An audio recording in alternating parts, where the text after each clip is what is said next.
apologies. The Bloodhound family is running an investigation up ahead. No unauthorized personnel allowed.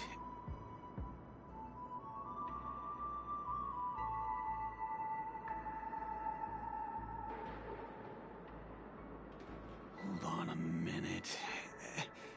I think I've seen you before. The gray-haired one. How much trouble have you stirred up exactly on Penacony?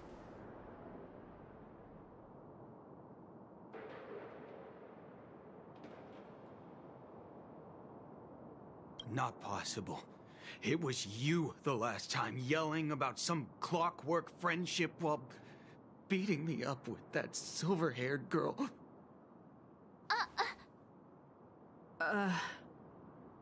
I'm not letting you get by this time. Please leave, or I'll have to get on my knees and beg you. Huh? What kind of heinous crime have you committed now? Hold on, sir. We have documents authorized by the family that would aid your investigation. If it wouldn't trouble you, could we see this Mr. Gallagher? Who exactly is this Gallagher you keep talking about? There's been a few people mentioning this name. Even the one with the gray hair. He didn't send you all here? It was the security officer who dispatched us. That's all I can divulge. He'll do. He's the one we've been looking for. Sorry, no can do.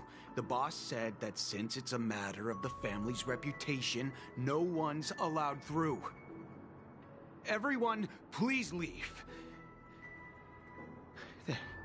There's really no need for us to make things difficult for each other, right? We're really sorry for troubling you. Let's think of another way. Another way. That's it! Didn't they say something about that... what was it? Clockwork? That got this guy to change his mind? Can you perform it again? That... clocky magic.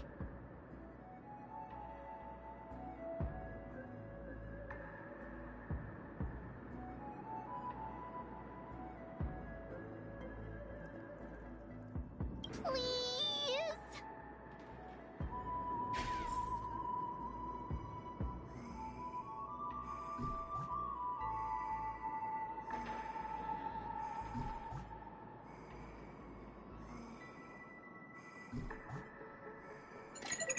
Hi, this is Toga speaking. 여보세요? Hi. 好，知道了。sure thing.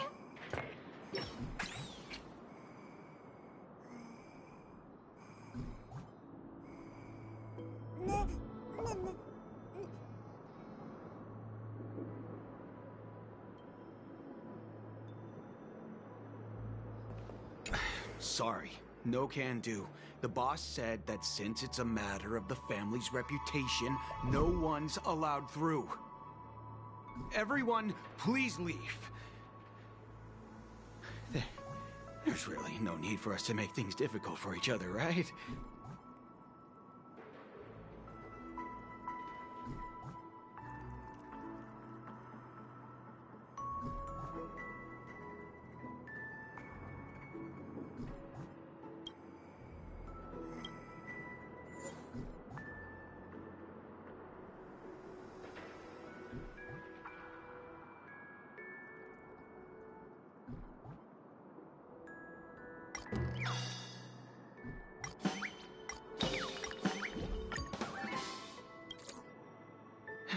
Let me see what time it is now. Whoa! It's this time already? What? Time to clock out! And no one's gonna stop me.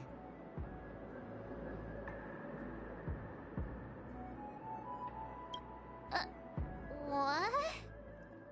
Huh?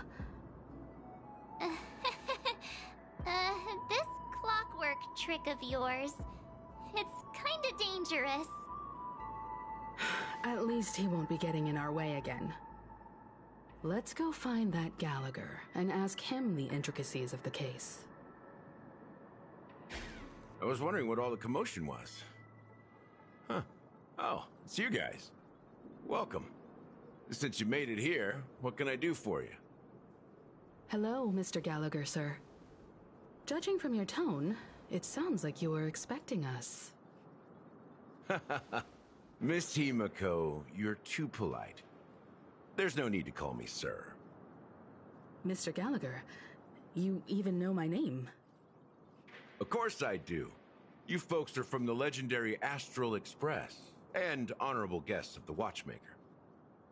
I had an encounter with this gentleman in the Golden Hour. I remember that little silver-haired girl was there too. I'm sorry for what happened to that kid. This is also the reason why we've come to visit you, Mr. Gallagher. The Express can't just overlook the death of that child. So we've decided to help the family get to the bottom of it, in the hopes of getting justice for her. The Nameless involved with the family. What an unpredictable twist of fate. Why? What's wrong with the family? It's nothing. On Penacony, everyone loves the family. No matter how much one resists the beautiful dream, when the time comes, they too will find it hard to let go. Who wants to leave a warm nest? Just idiots, little kids, and inebriated fools. Mr. Gallagher seems to be getting at something. Well, you got it wrong. I'm not. You want to discuss the case? Sure, come with me. This is not a good place to talk. Let's go elsewhere.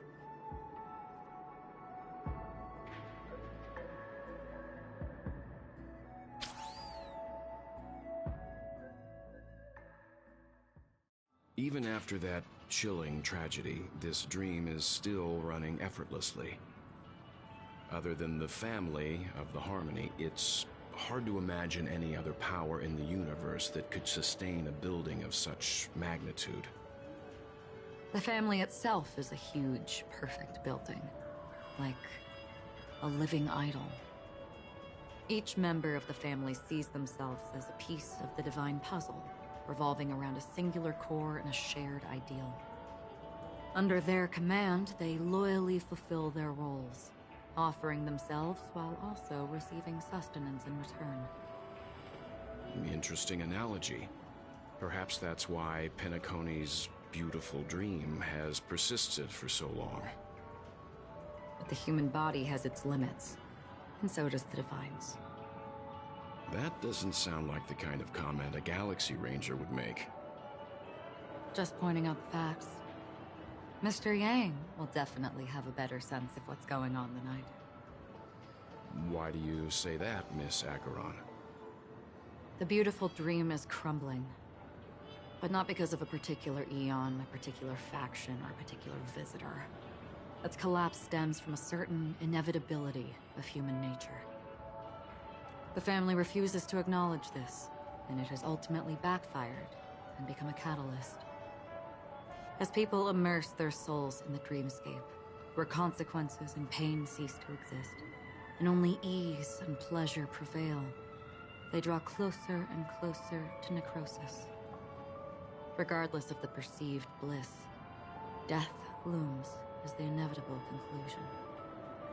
Also, this necrosis will diffuse and spread.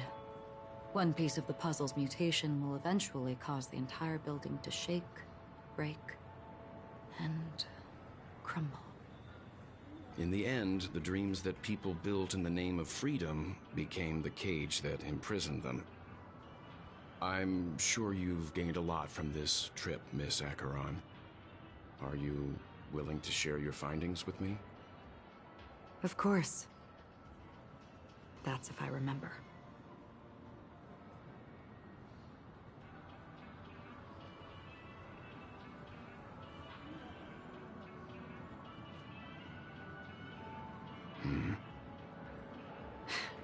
Don't mind me. It's just a habit. Owing to events in the past, I've become easily forgetful. It's only when this sword is unsheathed Let those hazy memories start to become clearer. Take your time. That should do it. I vividly remember everything that occurred on Penacony. Ask away.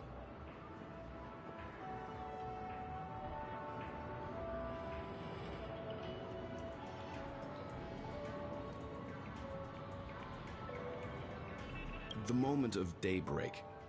I've heard that's where the Dawn Factory, which processes the foundation of the dreamscape, is located. Behind the dreamscape's song and dance stand many imagination factories. Workers create all kinds of whimsical works day in and day out in their dreams. Then they return to reality and sleep on a narrow bed in a room. A far cry from luxury. They say it will suffice. Experiencing the bizarre and motley dreamscape is the best reward. There I encountered a young woman who had just come of age. The perfect time to indulge in beautiful dreams. Her greatest wish was to one day move to the golden hour and see the magnificent garments she had woven with her own hands.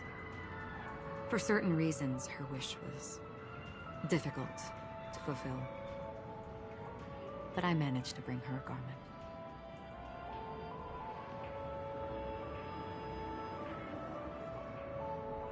Gilded Hour. It's said to be Penacony's currency center. Yes. It is a fortress-like financial city, the economic heart of the dreamscape. The Pepeshi people of the Alfalfa family are there to keep it running, sending blood that is made from money everywhere on Penacony. Everyone there is exquisitely dressed and always in a hurry. The greatest wish of the local Pepeshi people is for their future generations to work in the Gilded Hour. I've never met anyone who is willing to talk. I could only stand at the crossroads, watching crowds of people hurrying like the wind through the jungle of steel, only to deposit the alfalfa credits that they'd earned into the bank's vault. I don't know if they would open the vault door, but before I left, I witnessed a well-dressed Pepeshi person plummet from the sky, while those around him continued on their way, unfazed.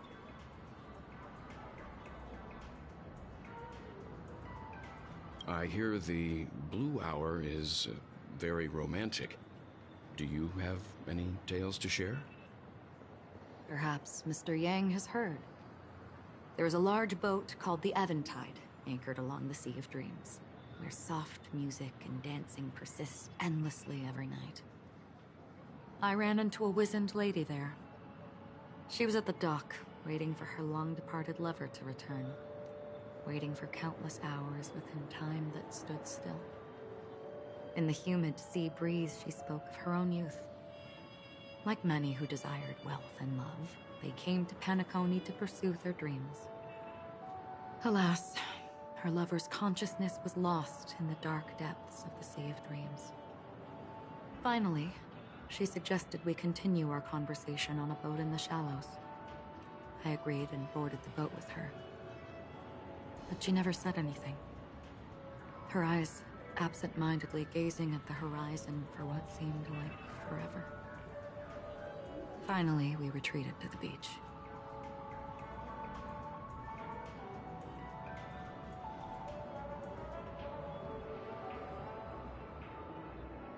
The dreamscape of chic, luxury, and consumerism, the moment of dusk. My companions have been there too.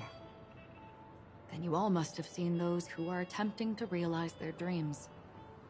Or have realized them. Scattering money as if it were dust and betting it on all or nothing. Everything has a price, and everything can be bought or sold. Even dreams themselves. I saw an Intellitron there, who was preparing to auction himself. When someone wins a bid, under stipulated periods and rules, he would do the buyer's every bidding, becoming that person's very possession. That Intellitron had been auctioned off a dozen times, and I participated in his 13th. That was the grandest banquet I had ever attended. But never again did anyone cast another glance at him. This time around, there were no successful bids for him.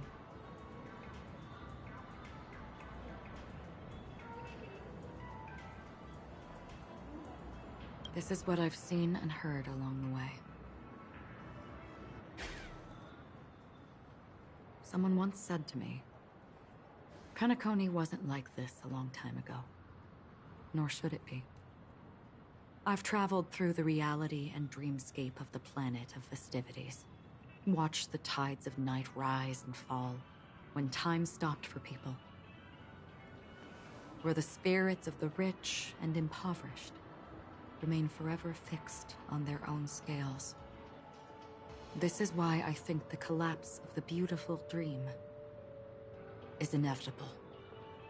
There might be a way to change everything. Perhaps. But if this is indeed the world that people desire, if this is precisely why life chooses to slumber, should we still seek to change it?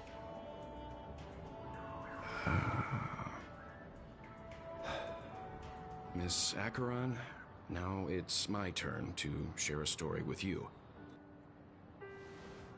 There was a man from my homeland who, at a time when the world was grappling with deep, unhealable pain, made a choice. He wove together the dreams of everyone in the world, linking people's dreamscapes, and shouldered this burden himself. From this, he created a giant, a spiritual atom. And since that moment, the giant stood between heaven and earth, becoming the pillar of the world's existence.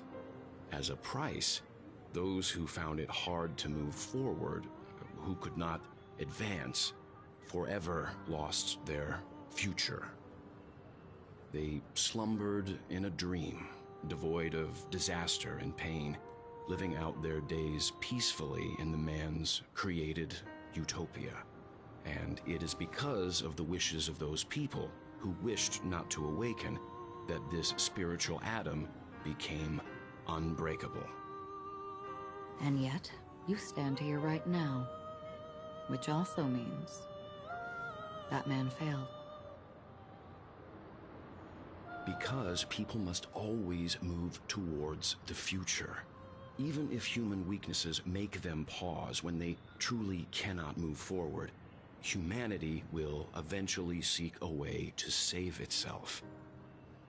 And that man, he was never a failure. Like everyone in that world, he etched the possibilities of human nature into his heart. He was the sun chaser of legend, soaring towards the sky and embracing his final victory with his fall. He ascended to heights uncharted, only to come face to face with the sun, a place not visited by anyone before.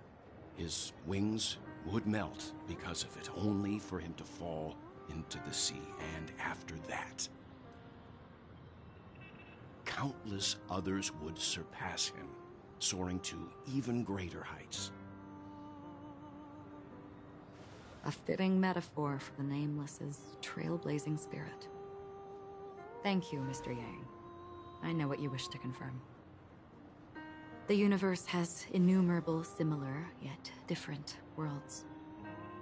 In these worlds, there are innumerable people who look alike, yet don't.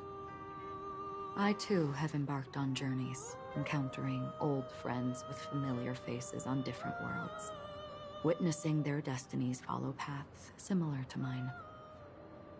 So I will tell you, even if not completely similar, the story you just told, it overlaps with my past. And within that abyssal dream, I ended that man's life. Alone.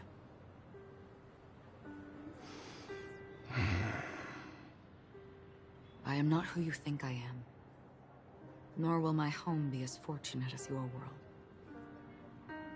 I am sorry. It's fine. I don't mind, so long as I can alleviate your suspicions. There's something I still wish to know, Miss Acheron. Under that representation of the hunt, exactly what sort of power is it that has motivated your solitary journey thus far? Mr. Yang, before answering that question, I wish to continue the previous topic. I like your analogy very much. Indeed, birds are born to fly. But in a distant past, their ancestors could only gaze at the sky in envy. They saw that faraway ray of light from above the heavens, piercing through the clouds and blanketing the earth. And so, time and time again, generation after generation, the birds spread their wings and took to the sky, attempting to touch its ceiling, all because the sun was there. Then, what if the last bird finally soars into the sky, only to realize that the end of the light is not the sun, but darkness? Then why, exactly, do we even walk towards the light?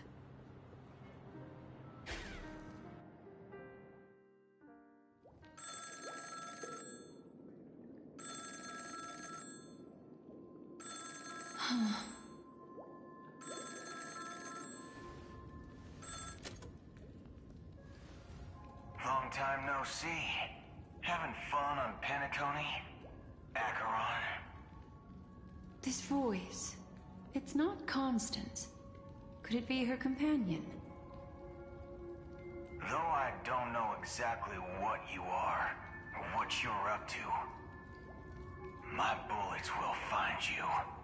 Until then, you best find a casket store on Penacony and ask the owner to reserve a good quality casket for you, imposter. Imposter? I see.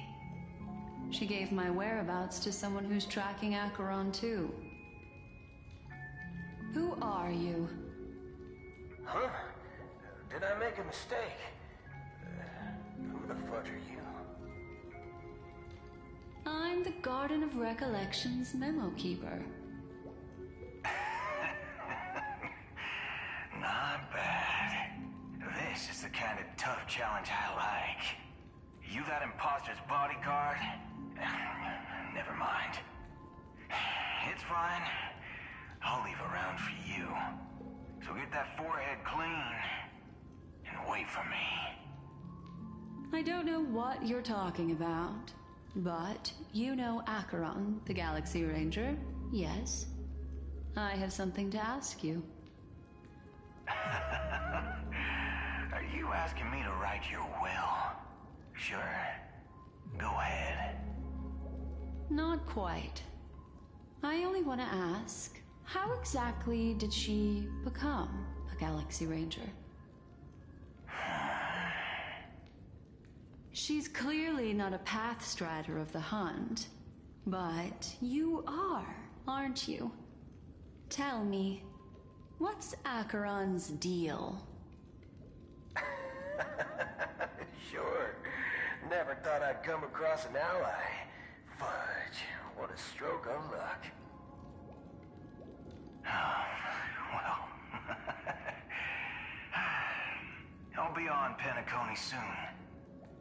Memo keeper, go buy a bottle of Donna's white oak and warm it up, and I'll raise a glass to you. That lady's passed. Well, nobody knows. But if all you want is a simple answer, sure, you best get a chair and take a seat. That woman, named Acheron, is an emanator who should not exist.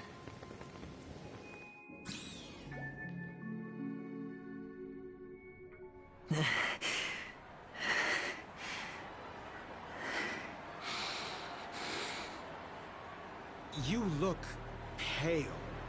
Or is that also part of your act? I didn't think you'd have the nerve to show yourself. I thought this was exactly what you wanted. After all, I faithfully fulfilled my duties as you instructed. Just tell me if you can't hold on any longer. So, The genius of the Council of Mundanites wants to be my Undertaker now. What an honor. Yes, and I'm pretty sure the people at the Strategic Investment Department would love to be notified of your death in due time. But let's not forget, you won't be seeing them, because I'm the manager of this task. Great. Then tell your people that Aventurine is ready to go in 17 system hours. Oh, you've got a lot of nerve. How exactly do you plan on completing your task while your hands are tied by the Harmony? Well, my conversation with Sunday convinced me that there's a traitor in the family, and that they hold the secrets of Penacony. So, I took the opportunity to set everything in motion. I even managed to recover the gift money. Things haven't gone this smoothly since I walked through the doors of the Reverie. Now I'm only one step away from victory. Let's just wait and see. Sounds like a very elaborate way of saying that you failed. That's all I can say. Have you forgotten, Doctor? You betrayed me. Go. Do what you must. I look forward to the sight of the IPC fleet surrounding Penacony. You've achieved what you desired, haven't you? That's true, but what's your plan? Did you conceal an orbital support beacon in that gift money bag? Well, who knows? Maybe that's why I'm handing out cash even when I'm about to bite the dust. You are indeed a gambler. An insane one at that. Maybe I am. Who knows?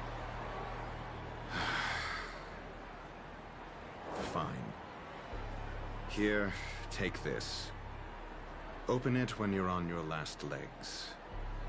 You'll thank me. What's this? Medical advice?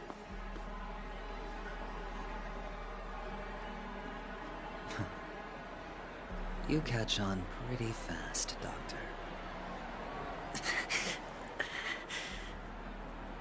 Asking me to solve a case without giving a single clue. How typical of you, wing-headed scoundrel. But the way you're all on edge about that stowaway, it's just as I guessed it would be. As for now, let the rain of wealth from the IPC fall evenly on everyone.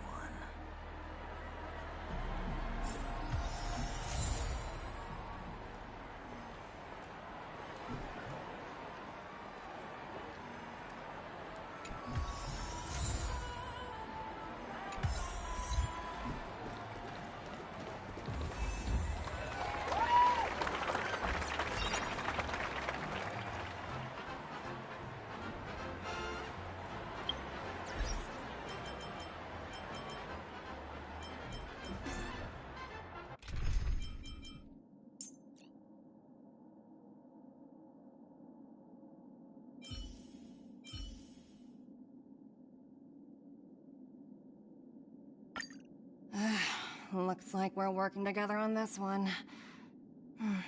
I suppose an extra pair of eyes won't hurt.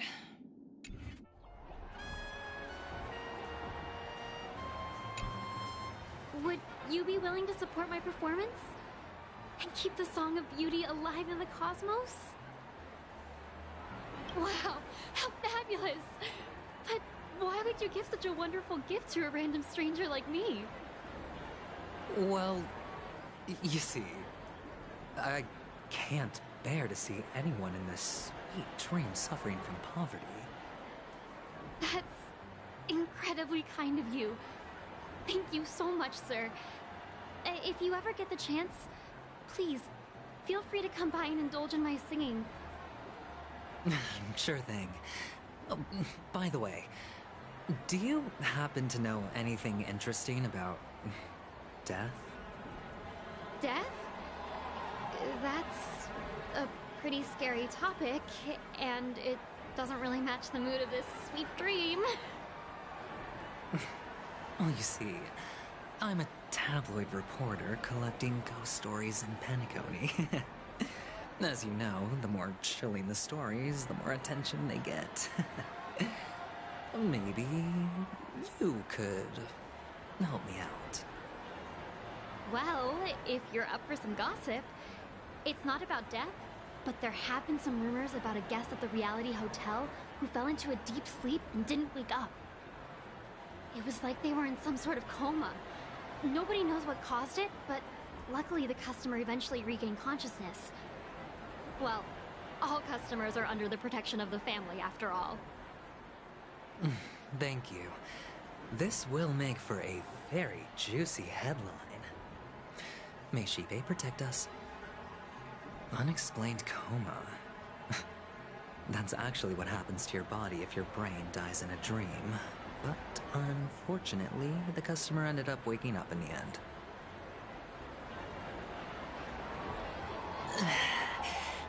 I can feel something inside my head. Is the harmony starting to kick in?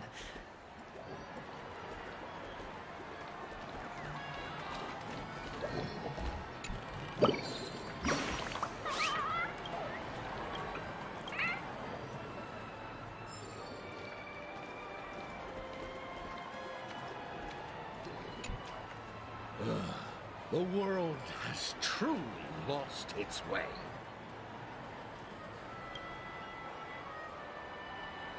You... Wait. I get it now. This is some sort of prank show, right? You must have some cameras set up around here to film yourself doing good deeds, right? You youngsters are always looking for a quick way to get an audience. But you know what? A truly great show never comes easy. A great show will start soon, old man. But before that, I need to ask you something. Do you know where I can find death in this dream? Ah, I see. Another fearless youngster looking for death. Oh, well, let me give you a piece of advice. Don't think you're the first one who's ever thought of that idea. Death? Not even remotely innovative. I bought it from Dr. Edward. He claimed it was some exclusive fancy schmancy stuff. Oh, what a disappointment. The effects were awful. First, some monster covered in eyes stabs you in the gut. And then all you see are blurry glimpses of buildings and lights. The sky was spinning so fast it almost made me puke. Is that all? Yeah, what else can you expect? Don't put too much stock in the Penacony movie industry. They even call this junk groundbreaking art. Can you believe it? What a joke. Well, I'll leave you be then. I hope you have a wonderful day. A monster covered in eyes. That sounds like the memory zone meme. But buildings and lights... I don't think those have anything to do with death. Well, that whole dream bubble was probably created using rumors and gossip. The disturbing voice in my head. It's getting closer.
take it.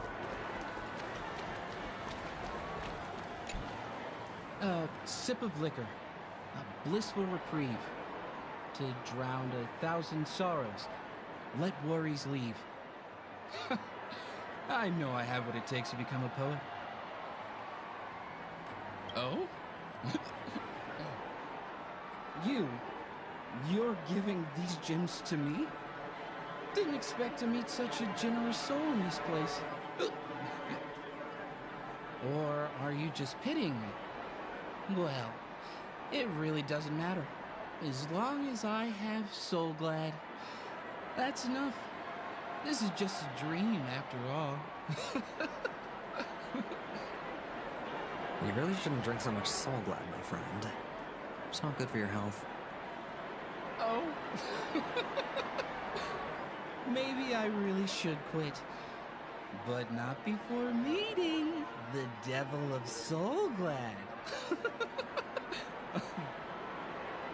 The Devil of Soul Glad? Care to elaborate?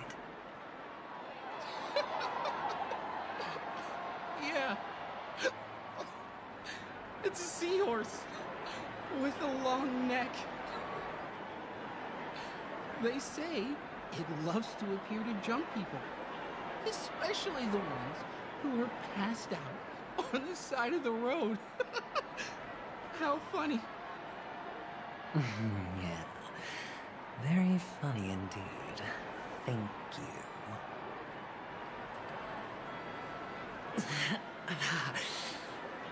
Does everyone have to go through so much torment before joining the family?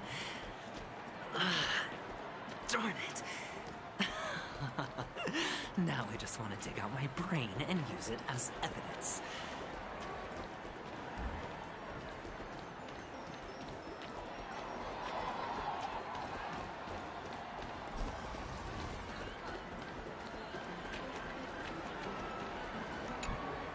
Take care, my friend.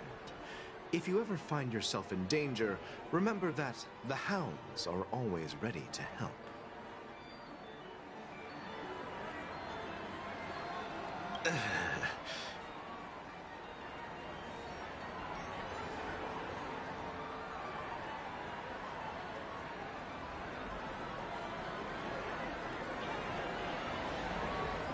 You don't look good, my friend. If you need assistance, I can contact the hotel and have them wake you up forcefully. That won't be necessary. I have some business to attend to. But thank you all the same. All right, then. If you ever need help, don't hesitate to reach out to us hounds. Well, actually, I do need a favor. As the most outstanding hound in Penacony, have you come across any stowaways recently? Stowaways? How could there be stowaways in Penacony? We've never had anything like that before. All right. Good luck with your work, then. What was I even thinking? Family would never share intel with the IPC.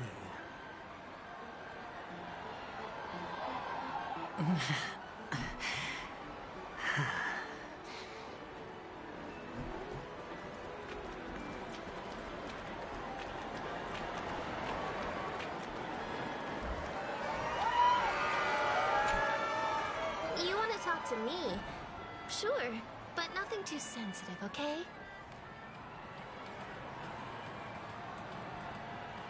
Huh. Wealthy people have fancy ways to enjoy this dream. But to be honest, I've never seen anyone who gives out money to others like you. So, are you trying to be the prince from the tale, handing out his gold leaf garment and melting his lead heart in the fire? I'm flattered. I'm no prince, and I just thought these gems would help you speak. So, as an investigative reporter, maybe you've heard something about death? Ah, another curious soul. I see. Well, that was actually the topic I was most into when I entered the industry. but my boss shut it down. How did your boss talk you out of it?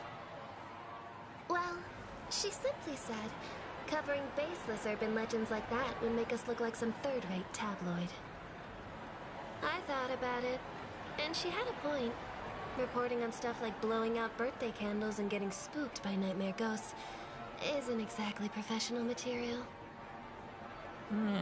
Guess she's got a point. Thank you for sharing.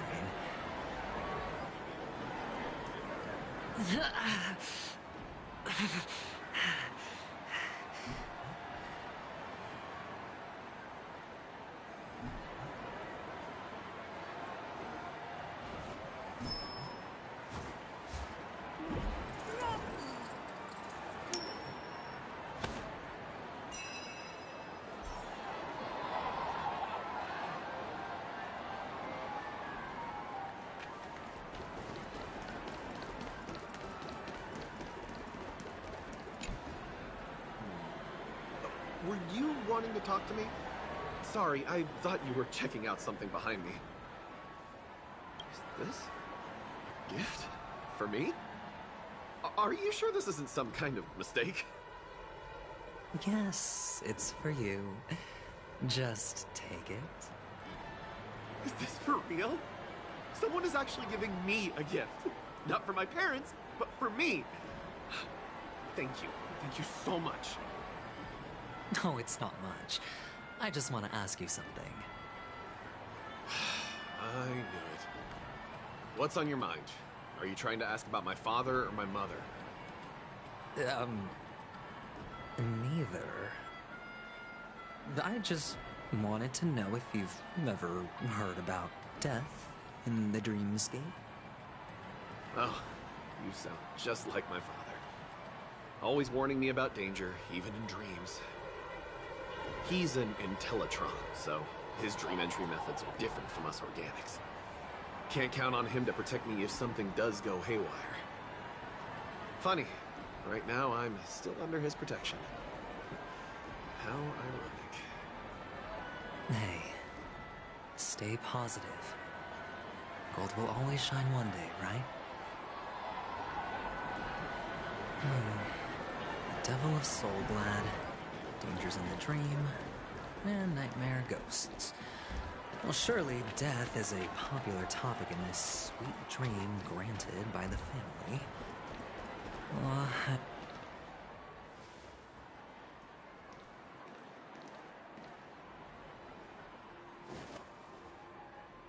Remember what I said. You Sigonians are better off hiding in the sewers. Look at you, snooping around and sticking your nose everywhere.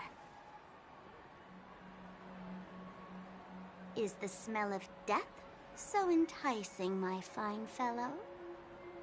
Oh, it's you, masked fool. I should have guessed it. You're the imposter who appeared on TV after Robin's death, right? I heard you got caught by the family. I gave you a clear clue. Befriend a mute. Simple and straightforward, you know? And what did you do? You messed it up and ended up as their prisoner. I told you to make friends with a mute, not become one yourself. You really let me down. What do you mean? You know better than I do. Who watched the little songbird that couldn't sing perish right before their eyes? You did, Blondie. No, I mean... What did you mean by becoming one myself? Well, it means you'll soon end up like her, unable to speak ever again.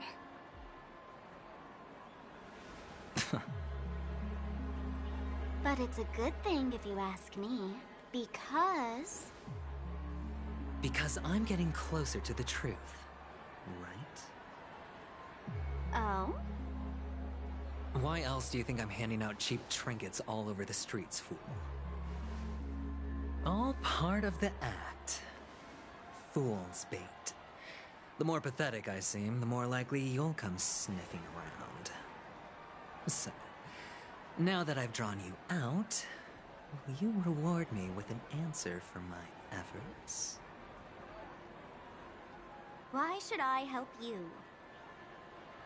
Don't you want to see Penacony descend into chaos?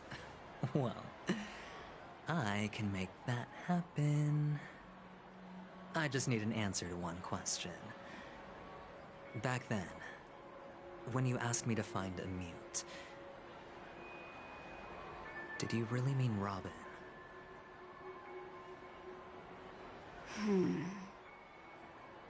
And what if I say no? Then I'll thank you. Oh, the word no has never sounded so pleasing. Well done. I admit I underestimated you, but what difference would it make? Let me tell you something. There were 2 mutes, but one is dead now, and the other, though she is still in Penacony, I'm afraid you'll never find her again.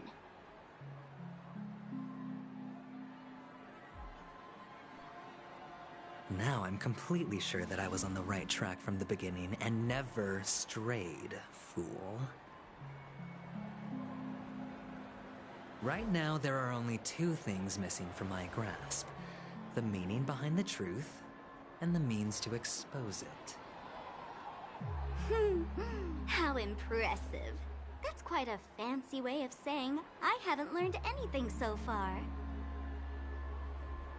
Not exactly. I've gathered enough clues to prove its existence, and that's enough for me. As for the answers to my questions, I'll find them within 16 system hours. Oh, really? Only 16 system hours? Well, let me lend you a hand. Here you go. This is my precious, mutually assured destruction button, and I have one just like it. When either of us presses it, the other and the whole of Penacony will go up in smoke. If you're really so desperate for the IPC to take over Penacony, blowing up the chessboard isn't a bad idea. Start from scratch. That's where the IPC excels, right?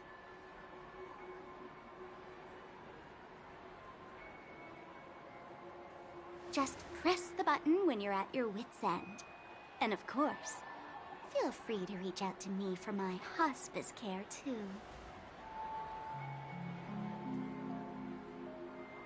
Oh, a deadly button, huh? Well, I guess the family didn't take your threat seriously at all. Otherwise, how on earth did you manage to bring it in here? I have my own ways. That's all you need to know.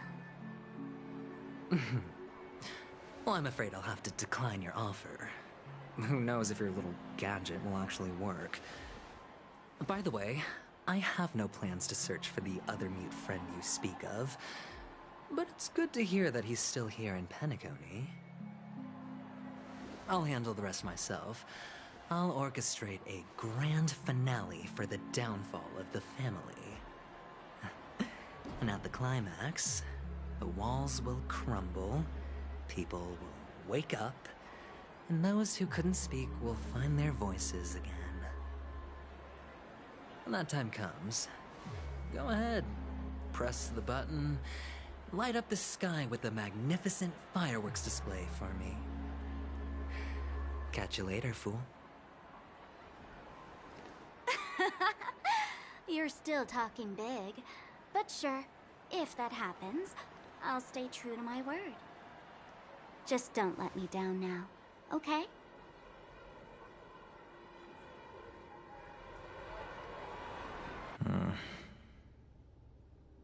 So, number 35.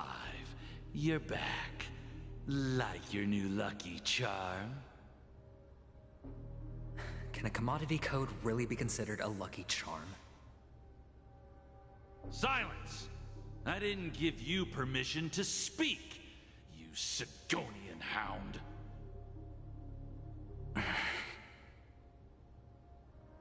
The guys in black didn't say much, so I've no idea what you did to save your skin in that massacre back in the day.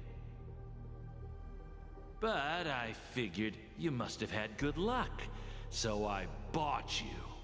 From now on, you and your good luck are my assets. Are we clear? Your first task is simple. In addition to you, I've purchased 34 other slaves. Go, play a game with them. If you come out alive after 2 days, it proves that you're the real deal. You're insane. Testing out if you're a good product. Aren't you worried that the money you spent on me will go to waste? I've got stacks on stacks, Blondie. The slave market is never short of self-righteous brats like you. But you look good, and that's why many customers are betting their fortunes on a scrawny brat like you. So go along now and don't let your master down.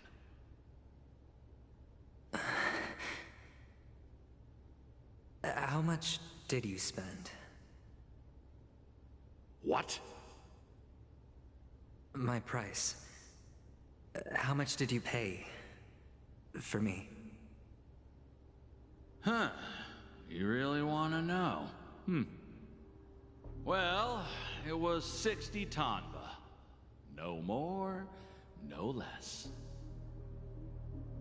I'll take my chances. 30 tanba. If I come back alive, you'll give me 30 tanba. Deal? Are you trying to strike a bet with me? Oh, you've got some guts. Yeah, sorry, but that won't do. Don't forget your place, slave. You're not qualified to be at the table. You're just a chip. A life thrown away in someone else's hands. Either you come back with more chips for your master, or you never come back. It's all or nothing. Don't embarrass me, my lucky hound.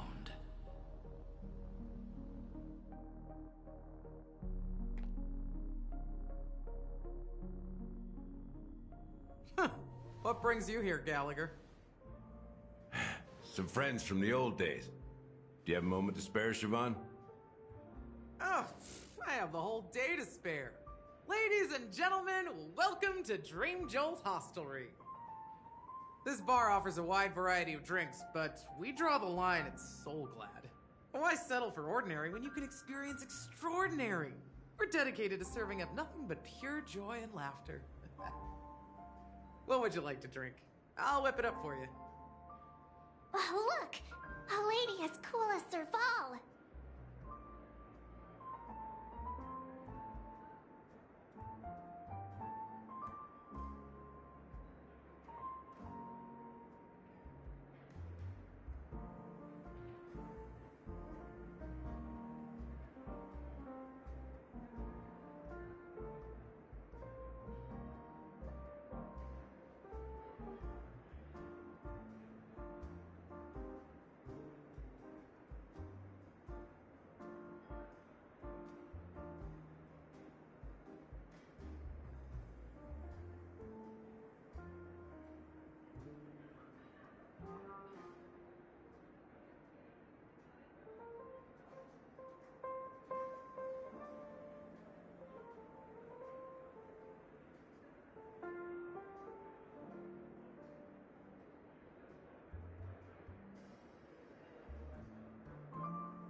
Who's Serval?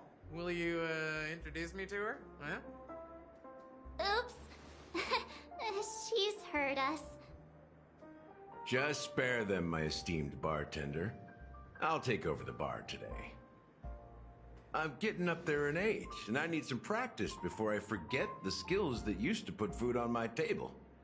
Where did you stash the ingredients? They're all under the counter. Since our guests have traveled from afar, shouldn't you whip up some special drinks?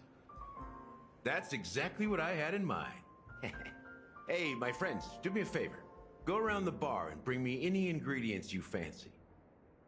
The discussion might take quite some time, so I'll prepare some customized, non-alcoholic drinks for you. In the bar? But aren't all the ingredients right there on the counter? Why, we're in a dream, my lovely lady. You can help yourself to anything if you wish for it. Comfort, hunger, confusion, or even boredom. It's all within reach, right at your fingertips. Oh, did you hear that? She just called me my lovely lady. Even in reality, mixing drinks is more than just throwing ingredients together. A bartender needs to capture the bar's atmosphere, master technique, and spin a tale of mystery and anticipation. Only then can a perfect drink crafted with a customer's life story be created. In other words, what you get from your drink is down to luck, so don't overthink it. Indecisiveness has no place when it comes to enjoyment.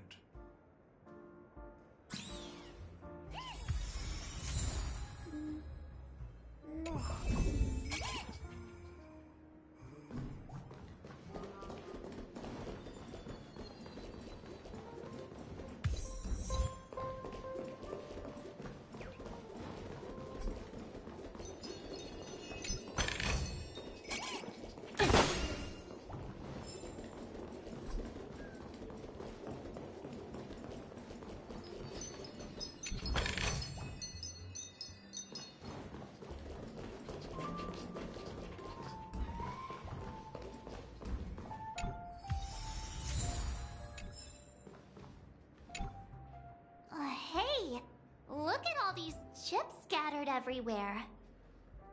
A few days ago, an actor from the Iris family came. Caused a ruckus with Siobhan.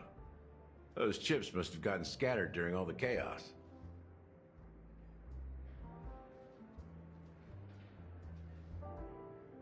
Nah, it turned out to be a landslide victory. That being said, opening a bar in this place, filled with monsters, is quite a feat. Siobhan must have a lot of tricks up her sleeve, right? You'll have to ask her yourself to find out.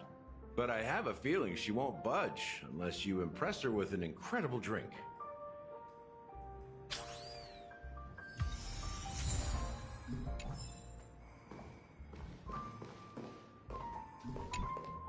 It's Soul Glad! But I thought they didn't sell Soul Glad at the bar. Let's give it a shake. Nice, it's still fizzy and has a long shelf life. That's possible. You see Soul Glad everywhere these days, so it wouldn't be a surprise if someone brought a bottle here. Why don't they sell Soul Glad in this bar? Did something happen? It's all about the bartender's pride. It wouldn't make sense for customers to come here and order drinks they can find anywhere else. That's the mindset I use when I brew my coffee. You're right, Himeko. That's quite a stash. Not sure if it's enough. Stay out of my way. I'm looking for Siobhan. Uh-huh? What's all the commotion about?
I made myself clear enough, Miss Amiki?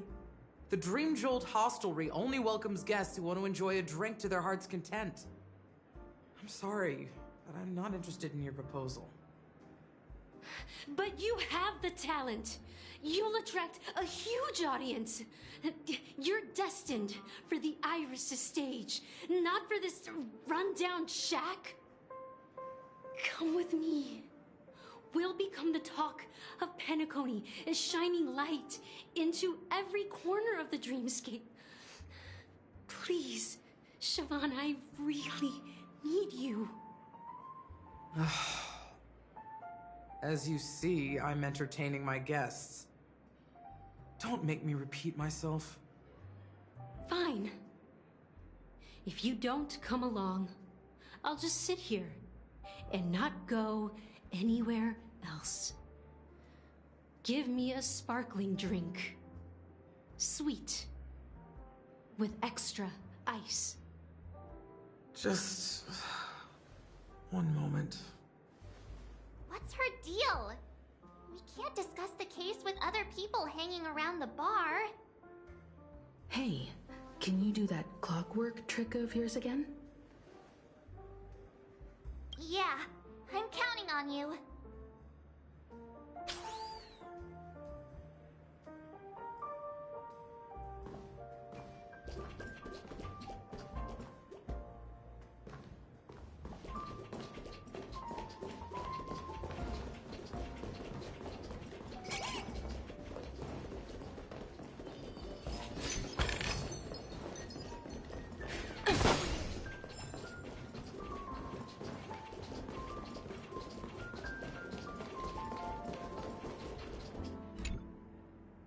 Check out this bottle!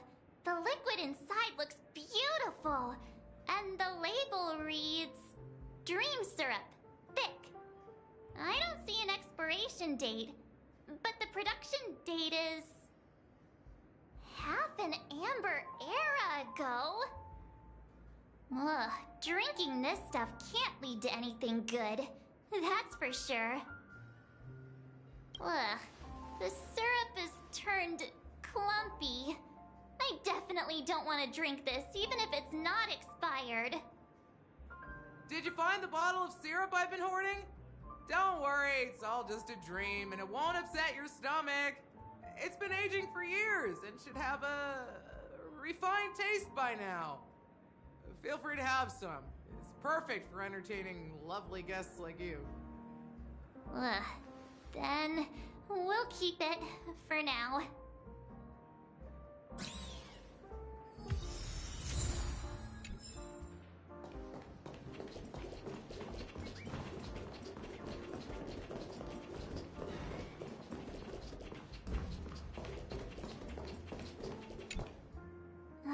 Can this be used for mixing drinks? Oh, and there's a note underneath. Exchange with your precious things. Oh, what should we exchange for it? And who should we give our stuff to?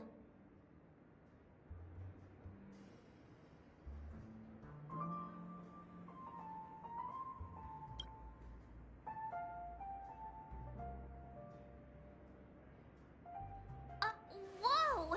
The words on the note are changing. Happiness belongs to the noble. Does this mean we can take it? Doing good deeds does pay off. Thank you.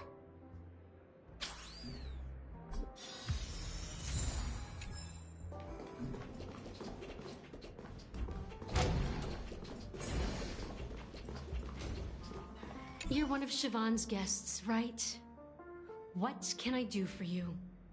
If you're here to convince me to leave, please stop it. I'll never leave until she accepts my proposal. I just don't get why she won't leave this place. This rundown shack with no customers whatsoever.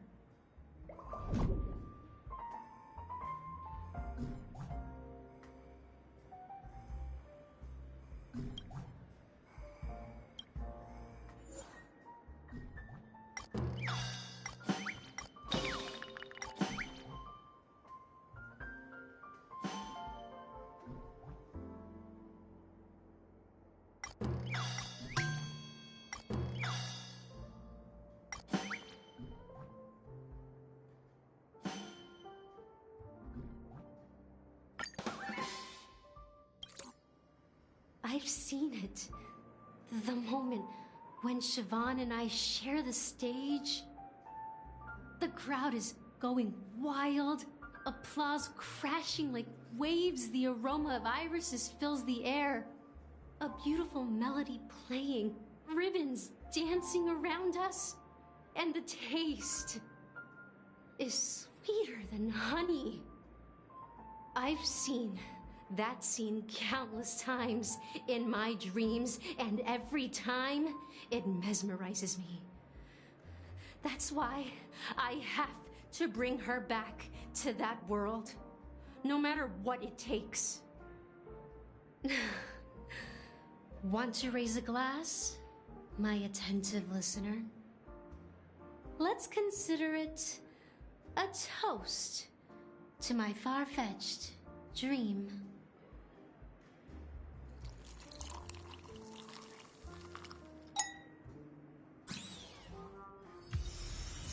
She's still not leaving. Maybe I'll have to try again. I just don't get why she won't leave this place. This rundown shack with no...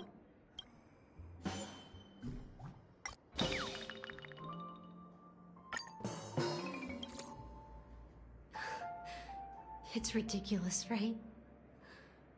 Our paths were never meant to cross, yet I'm still holding on to her. I'm too timid and shy, longing to shine but afraid of stepping into the spotlight. I need her guidance, because I'll never be able to do anything alone. You don't know Siobhan's past, and you have no clue how radiant she used to be. Even among the talented Iris family, her skill was unmatched. I know she probably thinks I'm just trying to ride her fame to get ahead. But all I want is for her to reclaim her place.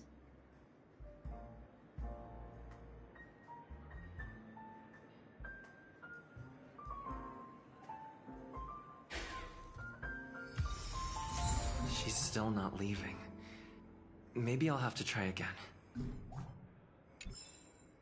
I just don't get why she won't leave.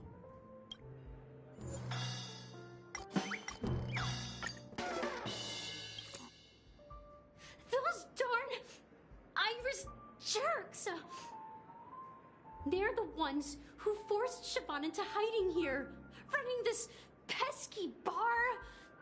It's all their dirty scheming. I get it now. She's not leaving because she doesn't want to run into them again.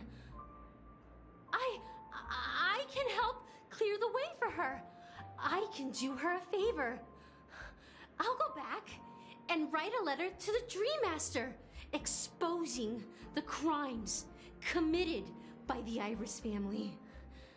Siobhan will definitely appreciate it. Well, talking to you has got me feeling a bit down. My thoughts are swirling, making my mind clear, and bringing tears to my eyes. Maybe I should find a place to reflect on what Siobhan truly means to me. Here's the payment for the drinks. Please, pass it on to her. I'm leaving now. Amaki has left?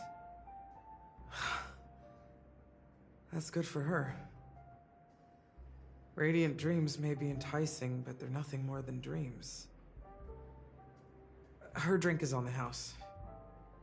Please keep the money. When you're ready, go to Gallagher. I can tell he's itching to show off his skills.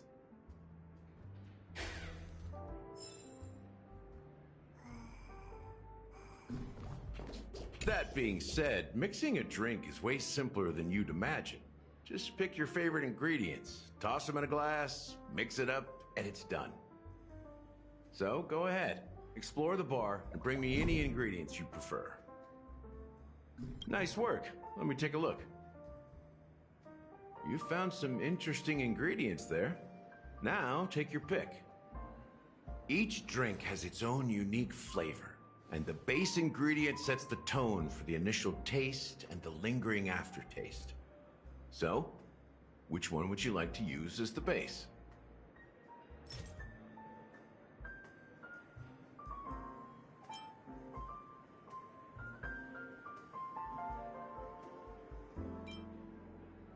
Sweeter than Susa juice and more bitter than dream syrup. Dream in a bottle.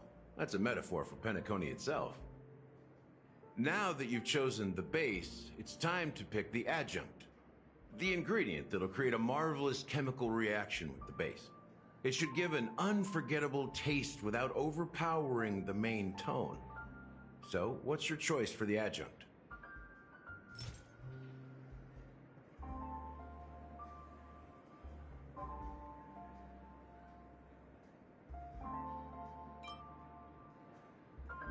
Bright future.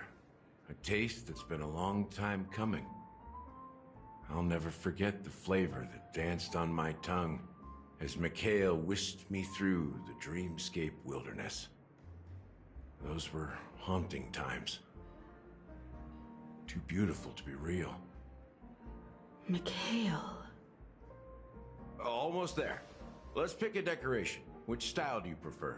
Anything you need, I've got it.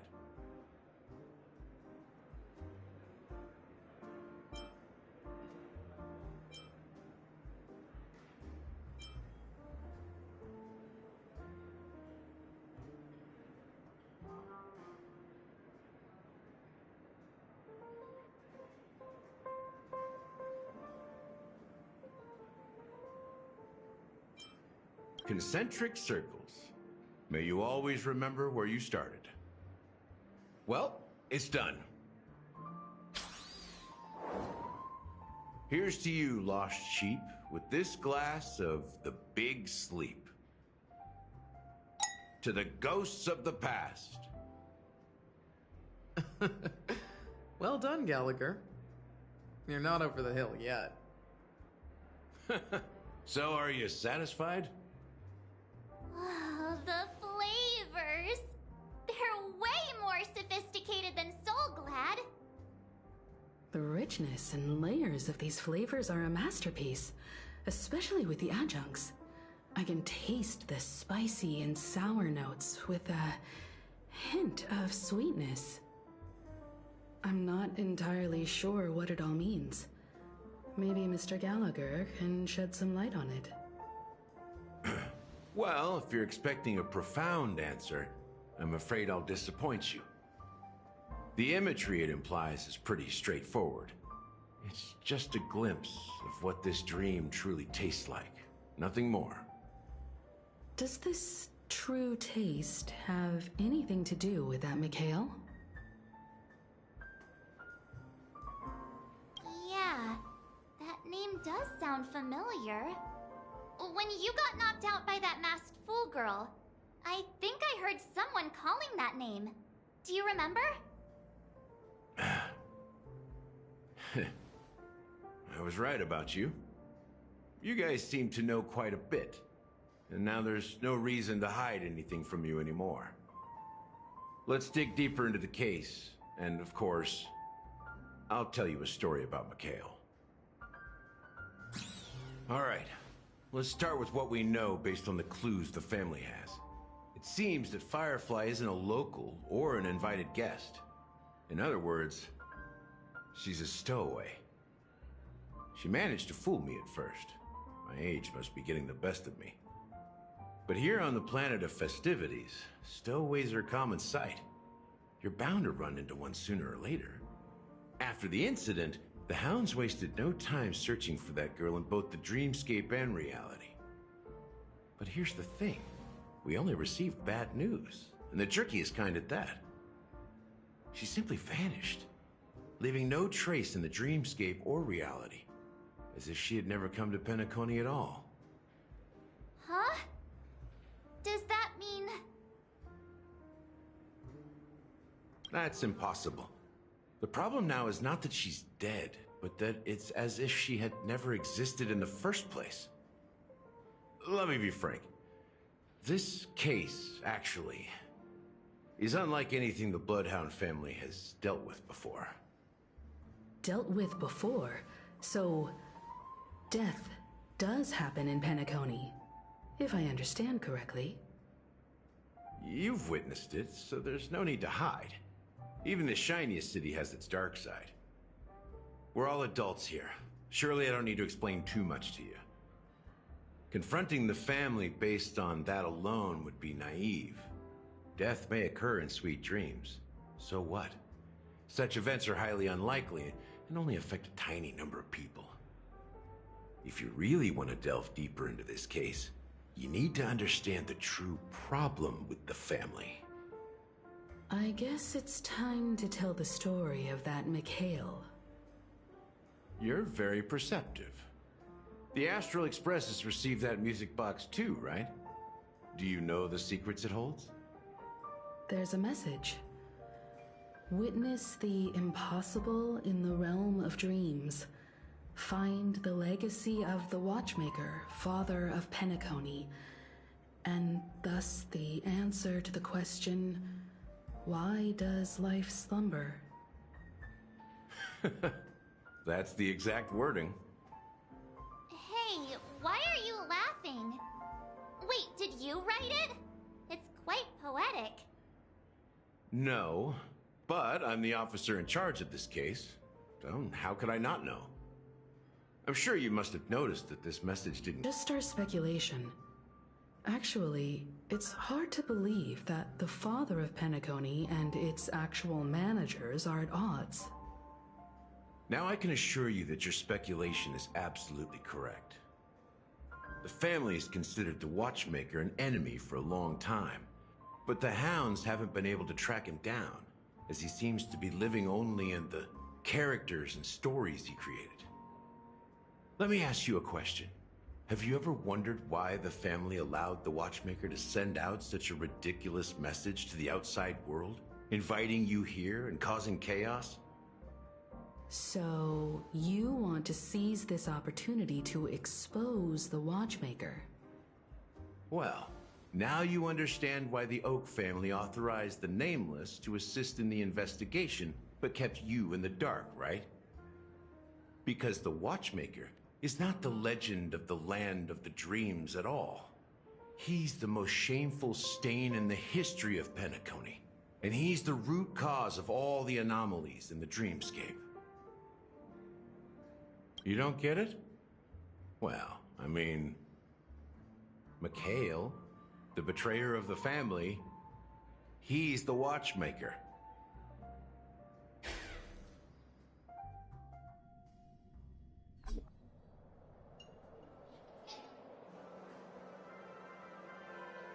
Here we are, Clock Studios theme park, the most popular entertainment center in Penacony. Wait, aren't we supposed to be discussing the Watchmaker? I would have expected you to take us to maybe a library or an archive room of sorts, but an amusement park? The culture of a city reflects its history in the most authentic way. To you, it's a fun place. But to me, it's a prison for the planet's past. You know that Penacony used to be the IPC's prison planet, right? All the prisoners were brought here, helping the Garden of Recollection salvage the leaking memoria from the macro void. The prolonged exposure to high concentrations of memoria caused a unique phenomenon. The dreams of countless prisoners intersected and overlapped, and people started meeting each other in their dreams, living lives that were almost identical to reality. But everything has a price, and sweet dreams are no exception. In the end, the dream world was unable to alleviate the suffering of prisoners in reality. One of the prisoners broke free from the IPC shackles and fought for freedom. He is Hanu, the great leader of Dreamville, the great peacemaker, and the faithful companion of the underdogs.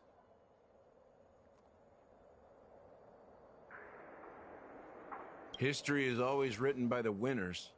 However, it's undeniable that Clocky is an animation that draws from Penacony's actual history. These characters not only exist in Dreamville, but also in the distant past. Once you realize this, you'll understand why we're here. There are so many members of the Bloodhound family around here. They just received a lockdown order, supposedly from Sunday himself. Who knows what it's for?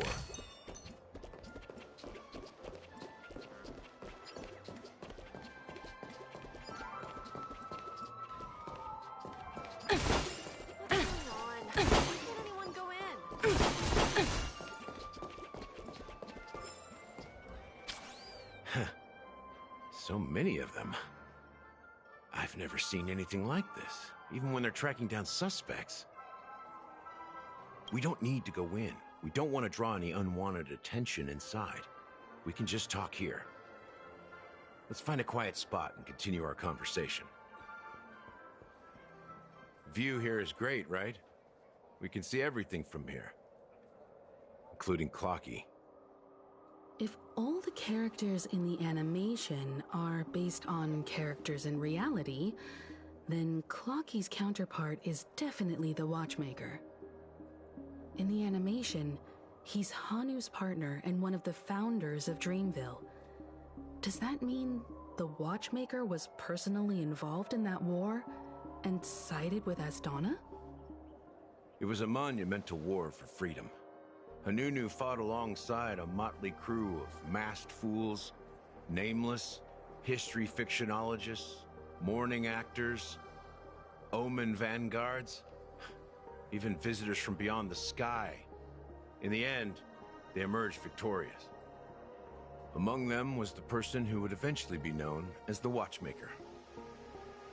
But if you do the math, doesn't that mean the Watchmaker was around for several centuries? I'm not sure, but Mikhail was already the Watchmaker when I met him, so maybe he inherited the title. How old are you now, Mr. Officer? I'm 13. No way. Not even close. Hanunu freed the frontier prison, but peace still eluded him. With limited resources, threats from the outside world, and internal conflicts between major prison districts, the future of Astana was uncertain. It wasn't until the Watchmaker approached the family with the idea of turning the prison into the planet of festivities that Penacony finally gained its name and glory. Thus, he became known as the Father of Penacony. But didn't you say the Watchmaker betrayed the family? And you said you were his companion, so that means you... No. I'm not his companion, but rather one of his many children. But I am indeed a traitor. Not to the family, but to Mikhail. What did you do? I did nothing. And that's the worst betrayal of all. Just like you, I had close companions. We dedicated ourselves to Penacony. But the Oak family, they set us up. Mikhail was too old to protect his children anymore. So we left the family to find our own path. We were branded traitors of the Harmony, even though the true traitors were someone else. While they continue to praise the Watchmaker's name in the world, behind closed doors, they condemn him on a pillar of shame. Nevertheless, we wanted to clear his name. We intended to find the real traitor, the one responsible for all this, and restore harmony to Penacony. But we failed. Too much time had passed, and the land of the dreams had become deeply corrupted. After countless fruitless pursuits, I gave up. like a lost dog. The family accepted me and made me an officer, supposedly as a form of forgiveness. But it was actually a punishment. Since then, I've been completely cut off from my partners and my past. As for Mikhail, I heard he died in obscurity, in a place where no one could find him. That's when I realized that the Penacony I once knew would never return. We're truly sorry for what happened. But this is not the end of the story, right? Apparently, someone has inherited the title of the Watchmaker and has been secretly working against the family all this time. Unfortunately, after all these years, I have no idea who that person is, or if they're even real. Or just Mikhail's lost soul haunting the dreams.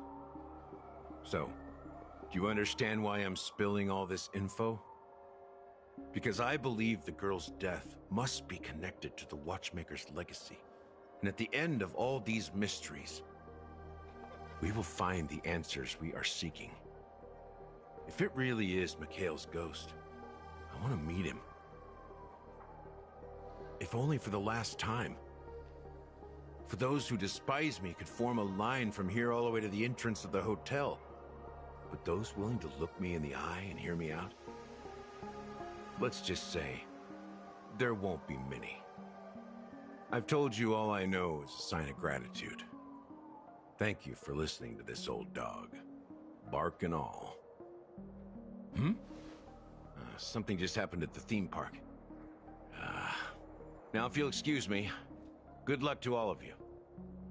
How ironic. What's so different between the stowaways projected by Penacony today and the dream seekers once hailed as pioneers several Amber eras ago? Gallagher does have a troubled past, it seems.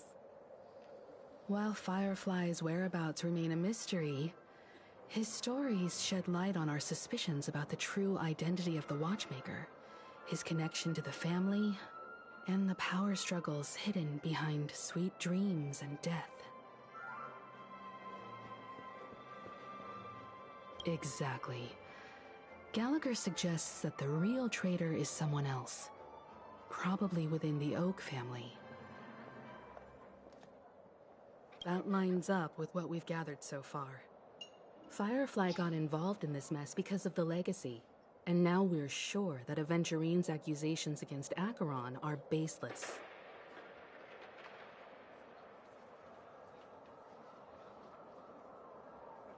You're really into Clocky, huh? He's just a fictional character, not a real person. Speaking of which, that Clocky who only reveals himself to you is quite intriguing. It's a shame we've never met him since then. Now that we've confirmed a lot of our suspicions, let's take a moment to think about the clues we have. Send a message to Welt and see how things are going on his end.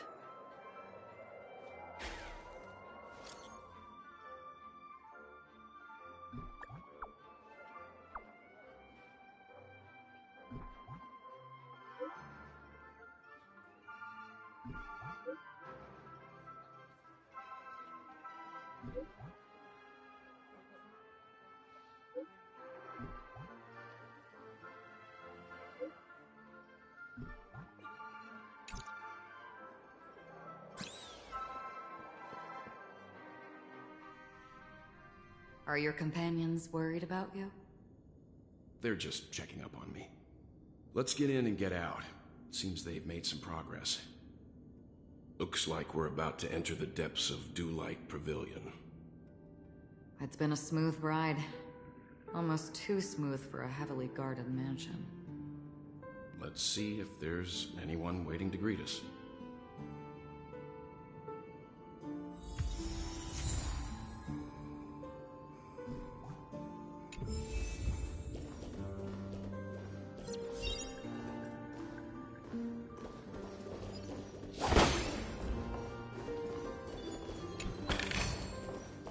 forget to let your friends in on the action.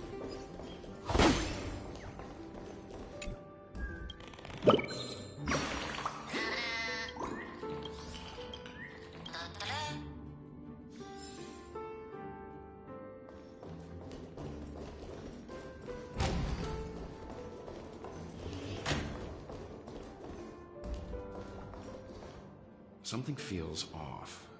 A grand mansion like this and not a butler or servant in sight. Could it be due to the disruption caused by the emergency? Well, this door is open.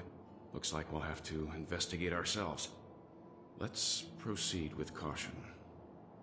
Just one moment.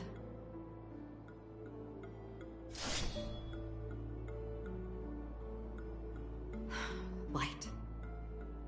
I've made myself less noticeable. The crew can explain their presence as authorized by the family, but I can't come up with any excuses for being here. I see. What an interesting technique.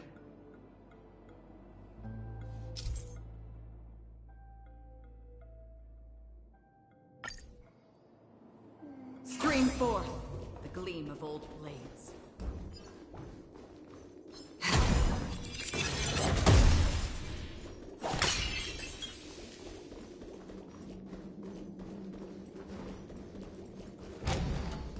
The model in the sand pit. It's the golden hour, isn't it? Maybe the heads of the family used that model for discussing important matters. And the footprints here are different from the rest. There are 2 sets of them. Looks like outsiders might have passed through here not long ago.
While there aren't any people in this mansion, they've set up quite a few mimetic guards to patrol this place.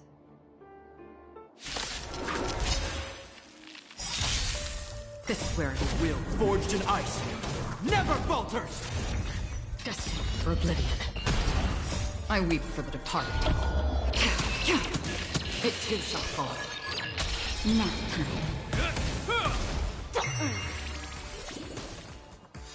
on the still waters of oblivion.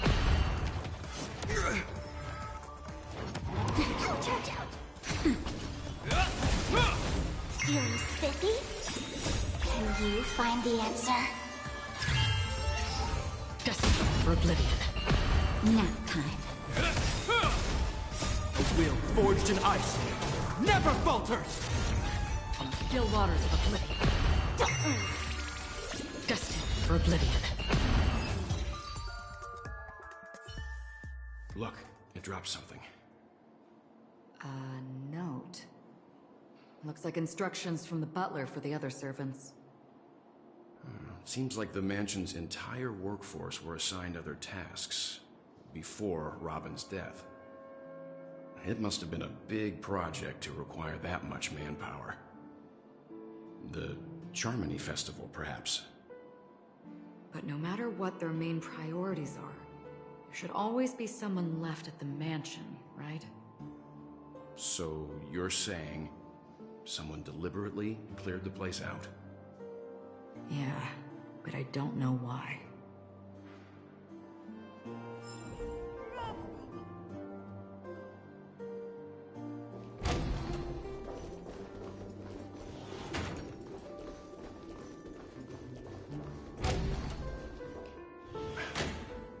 no one here either. Since no one's around to entertain us, let's make ourselves at home. Stay close to me so that my white can cover you too.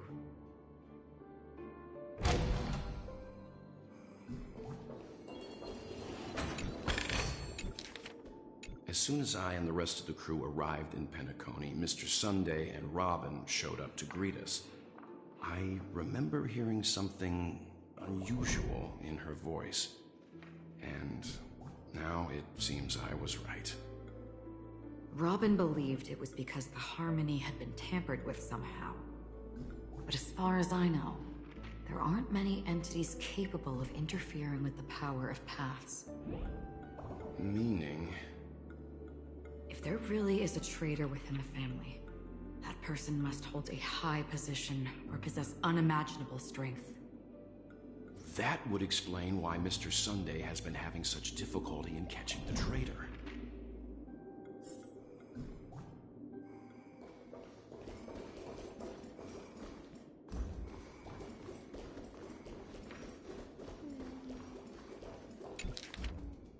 The information about Robin, Firefly, and the other victims, I don't see any commonalities among them. Looks like the rumors were right. Death does seem to be targeting random victims. And based on Sunday's notes, he's no stranger to death. He's just surprised that it has resurfaced. This light cone is securely guarded. It must hold some important memories. According to Robin's interview, despite having performed on so many grand stages, her favorite performance was a pretend show she put on with her brother when they were just kids. I wonder how their relationship is now. Growing up brings gains, but also losses. Yeah, time is a way of smoothing things out. The beautiful dreams of youth will eventually fade away.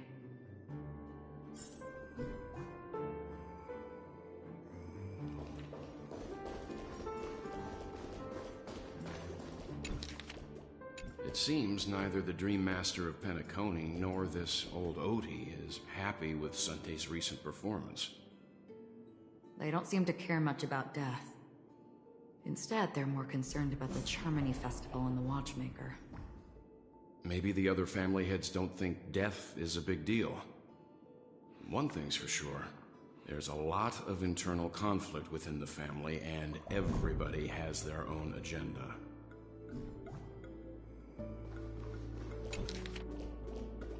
Mr. Sunday has done some serious research on his suspects. This traitor must have been causing trouble for the family for a long time. They all seem to be insiders, but I haven't met any of them. Huh? Wait, these characteristics. What is it? No, nothing. Maybe I'm just overthinking things. However, if this traitor really exists, could they be responsible for Firefly and Robin's deaths? Perhaps that's why Sunday is taking this matter so seriously. That's all for now. Nothing more noteworthy. Before coming here, I had all sorts of scenarios in my head about dealing with the family. I did not expect an empty mansion. Watch out. Someone's approaching. I don't think trespassing on forbidden areas is the way to be a guest, Mr. Yang. And... Acheron? The Galaxy Ranger? Our apologies, Mr. Sunday. Nobody came to greet us, so we entered without permission. I hope you can forgive us. But even if there's no one to greet you, you should wait for the host. Don't you agree? Even without the famous Galaxy Ranger. As far as I know, the crew has officially accepted the family's commission, so coming here will be unnecessary for you. On the contrary, that's exactly why we're here. To ask you about the case and gather more information. We don't want any loose ends. Well, since you've come with goodwill, I have no reason to show you the door. Rest assured, he hasn't figured out that we went through those documents. While the truth remains a mystery, I'm getting close to it. I assure you that the traitor will soon pay the price. Let's hope justice will prevail soon. I have a question for you, if you don't mind. How did the family come to the conclusion that the murderer was within the family? With all due respect, it's in the IPC's interest to wreak havoc before the Charmony Festival, and the family has every reason to suspect the IPC's involvement. Well, other family heads share the same suspicions as you, but in my opinion, the true murderer would never have drawn as much attention as that ambassador did. Not to mention, I personally shackled him a while ago. However, I'll give you a suggestion regarding your suspicions, Mr. Yang. You should be more cautious of Aventurine. While the wicked can't break through high walls, they can plunge their evil dagger into the heart of the righteous. He's a businessman, not some philanthropist. But right now, he's out there handing out his wealth on the streets. And he went to the Clock Studios theme park all by himself. Who knows what kind of scheme he's cooking up? While the family is dedicated to keeping our guests safe, it might be wise for you to stay alert. You never know what unexpected troubles could arise.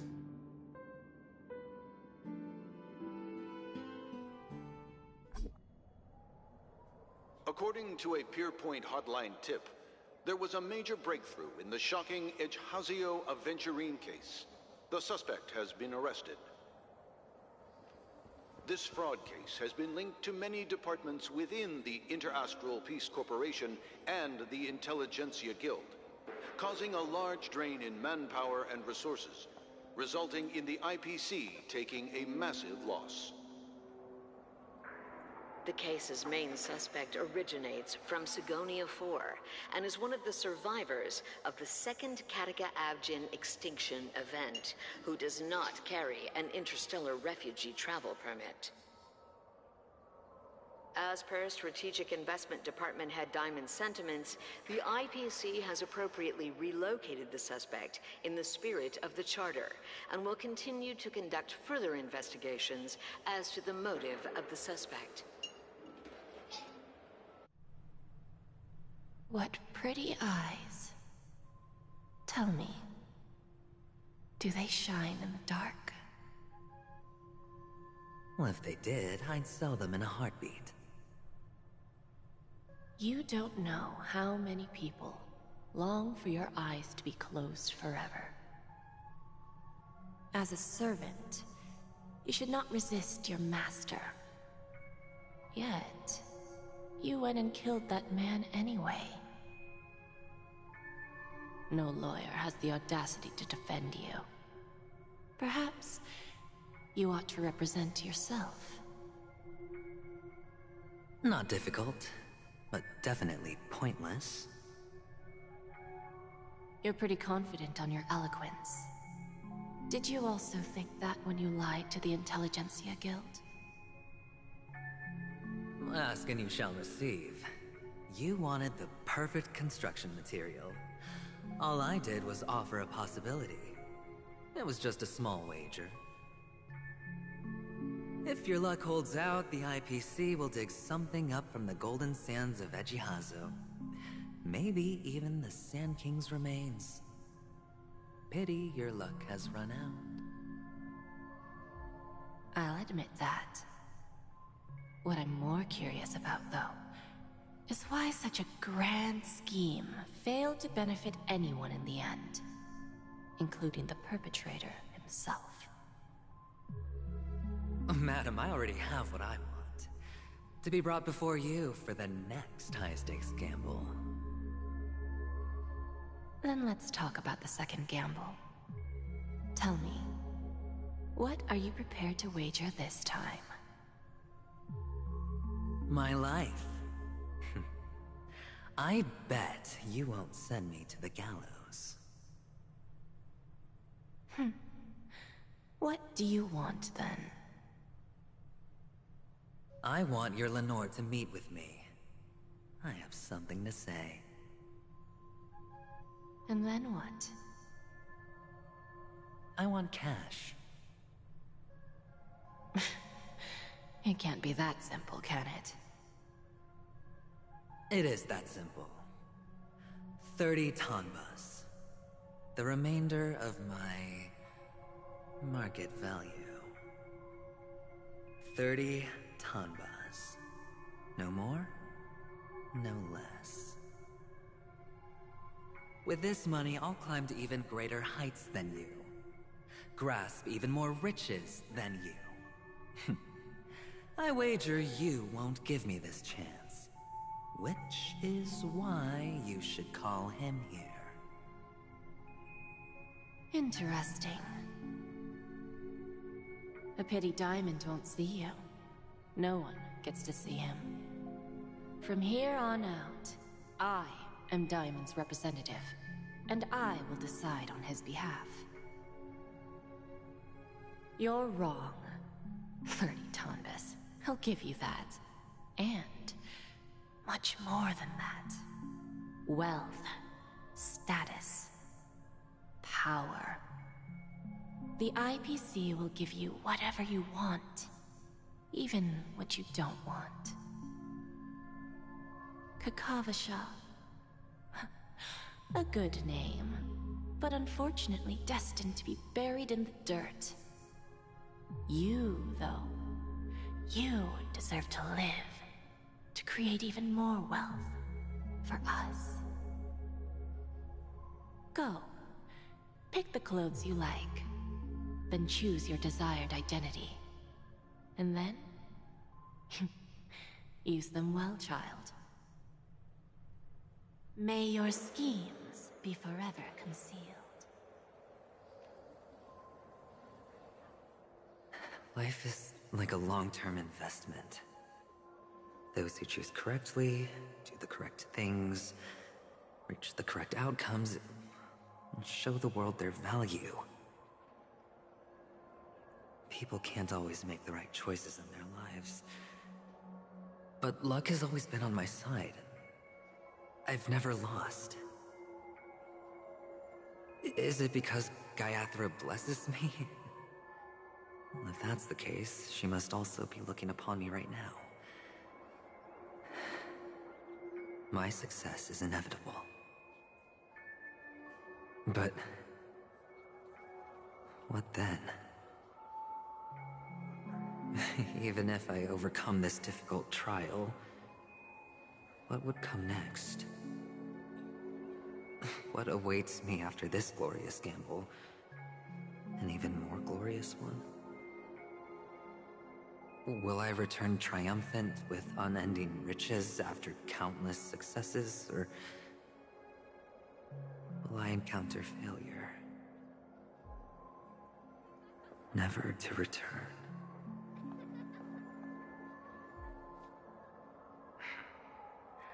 I'm pretty sure you already have some ideas. Lowly gambler.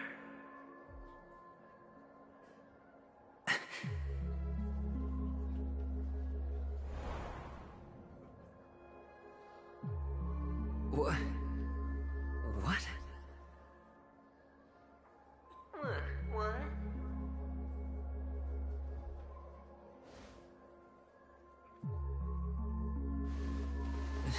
Am I dreaming, or have I gone completely insane? Perhaps both. Forgotten me already? When you were strapped to that electric chair by a mannequin warlords, who was it that gave you the idea? Fine. I may be crazy, but I'm not stupid. Get out of my head, newborn of the Harmony. The Harmony? Oh, don't play the fool. It's not the first time we've met. No need to be so polite. I'm you, and perhaps even more aware of yourself than you. Of what exactly you want. You're dying. And you still want to drag a bunch of unfortunate fools with you through death's door. That's why you're here, isn't it? A grand unveiling. You really think you can pull it off? Why not? Well, you may have fooled everyone, but you can't fool yourself. I can show you. Before you're entirely gone, I'll be with you for the last stretch of your road. Let's have a heart-to-heart while we walk.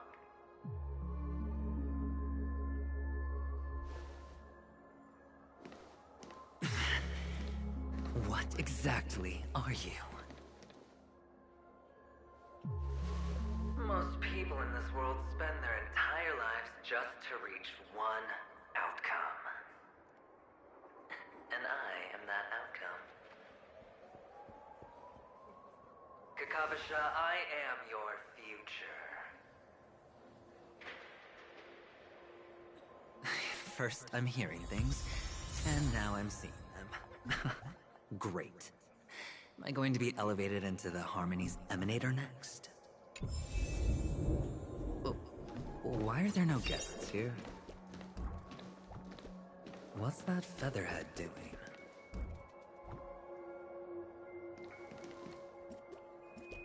Just a Pepeshi? No. A child?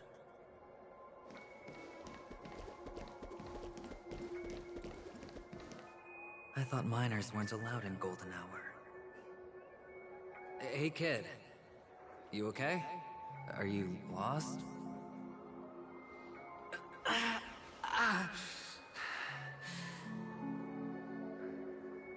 What's wrong, mister? You don't look well.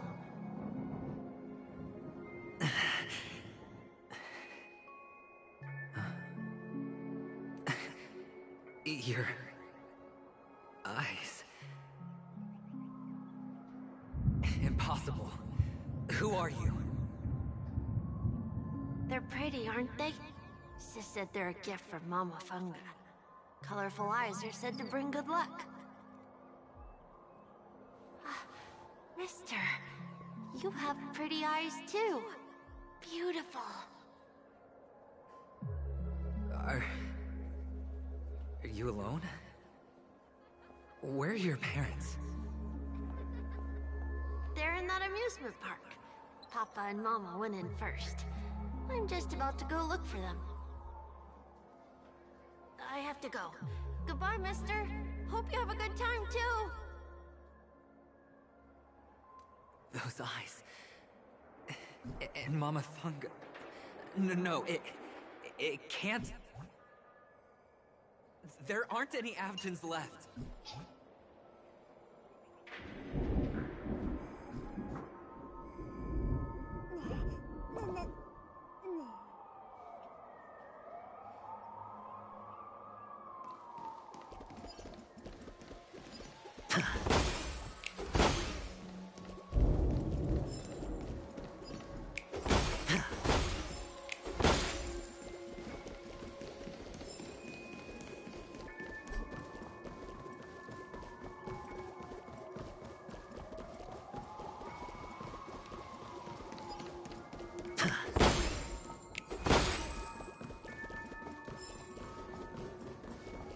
Papa, Mama, wait for me.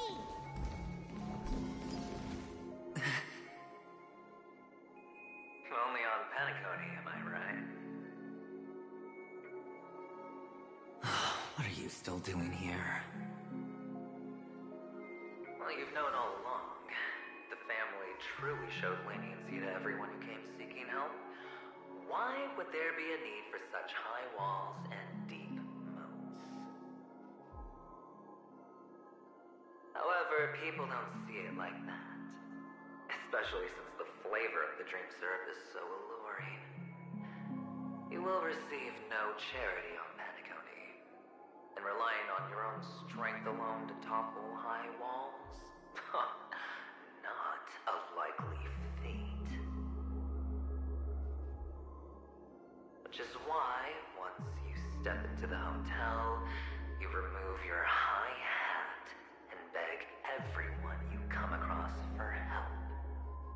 Like a hyena scavenging for scraps in the desert.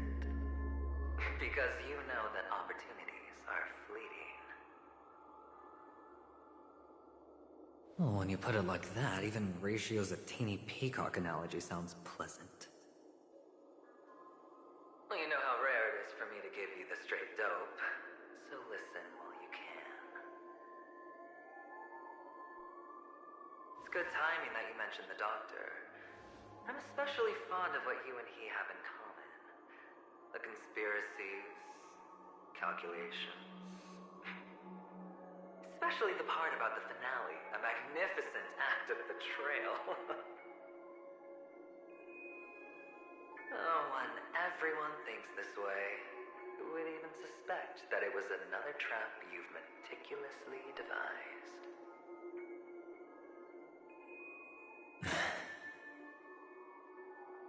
Go on. Tell me I'm right. You know who you really are, Mr. Cavalier Gambler. Uptight, overcautious, massive inferiority complex. You want so much, you're still so afraid of losing. They only see your big bets, your bravado, the full house, the straight flush. They don't know the other hand is below the table, clutching your chips for dear life. It's a heck of an act. No wonder the tavern sent you an invite. You're a natural kid. You don't stop at fooling the audience, you fool yourself too. Well, the best way to prevent others from seeing your true colors is first being able to fool yourself. Of course. I know you all too well. But it's strange. Why did you decline that invitation?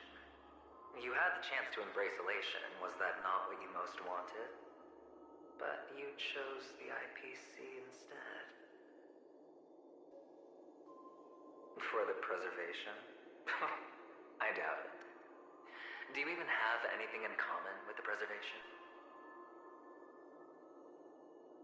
Oh, I thought you knew.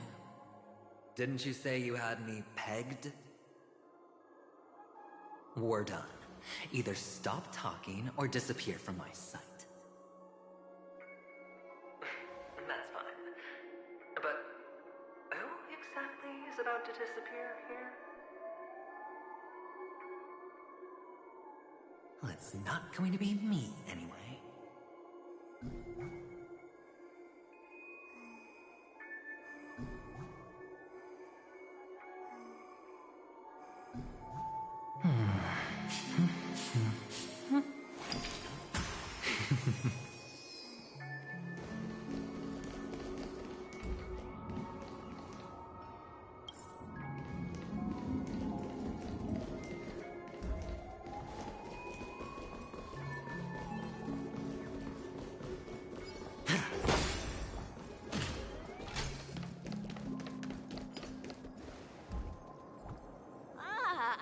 Playing hide and seek.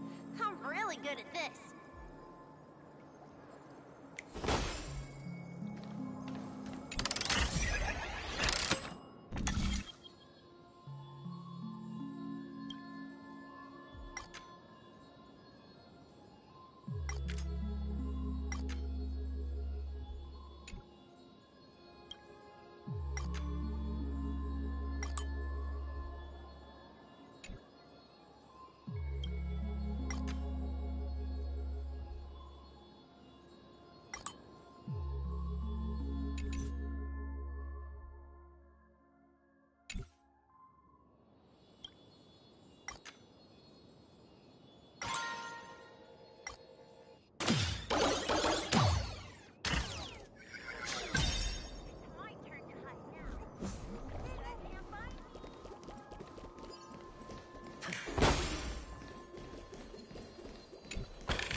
many catechins were like jackals hung on your heels?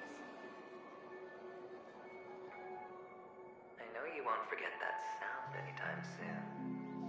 Those shrill cackles.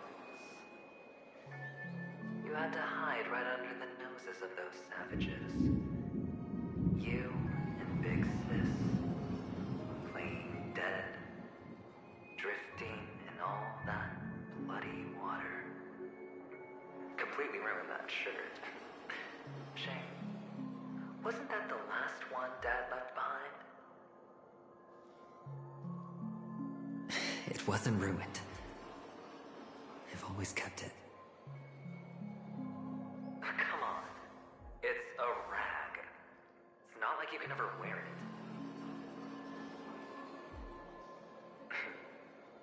Now you don't have to hide. You probably won't even deign to get your pretty outfit wet in the rain. Your social capital has changed after all. I've never changed. On the contrary, now you're the one who does the hunting. The last round of hide and seek, and you get to be it. You should enjoy it.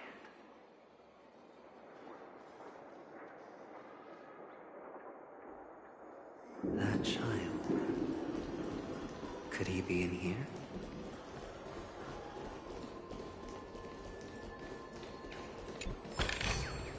A reward with no risk? I'll take it.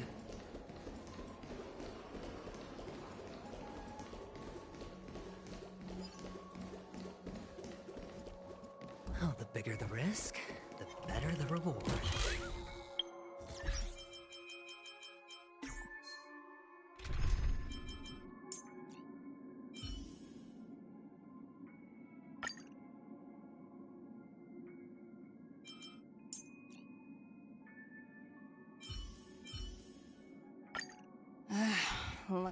Feeling lucky.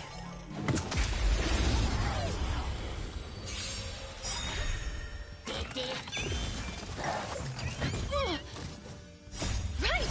Nothing in victory means playing the long game!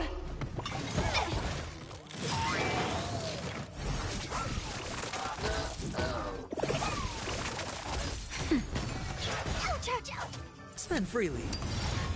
Feeling spiffy? Go Nuppy!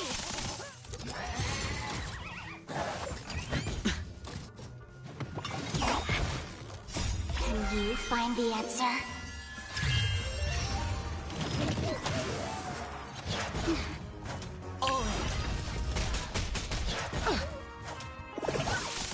Nap time. Liquidation! It's on me. Bust. Or maybe I'll take it all. No dirty tricks. Watch your head. Go Nuppy!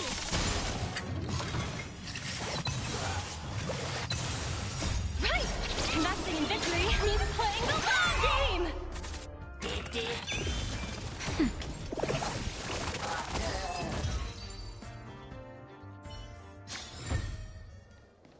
That child. Could he be in here? Fortune follows luck. Just like it always does.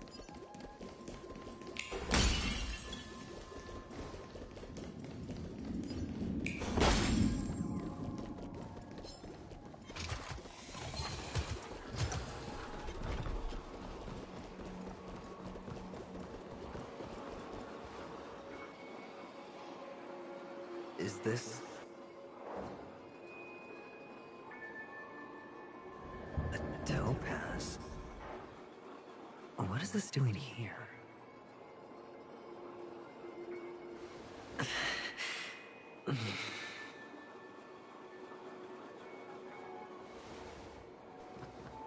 What? Does your cornerstone wrench out your heart, so?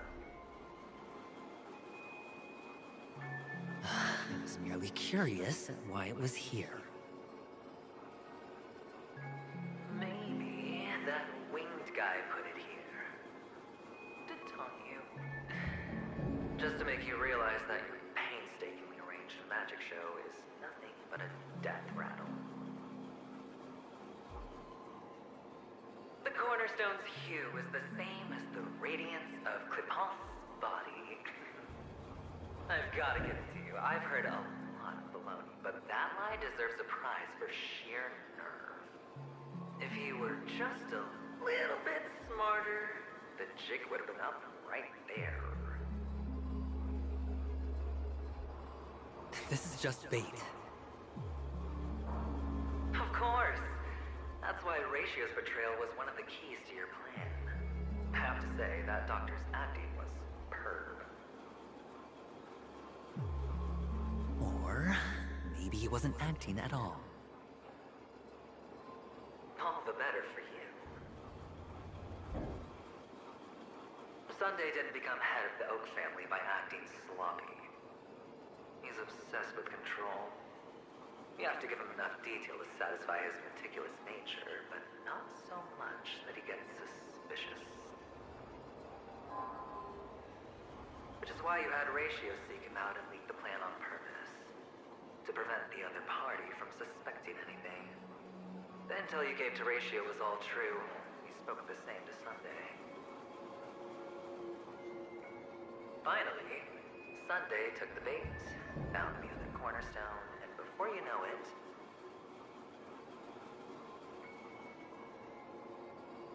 everyone's distracted enough for you to steal the third stone right out from under them. Why don't you stop rummaging through my mind? Your mind. It's our mind. You're me, and I'm you. We're the same.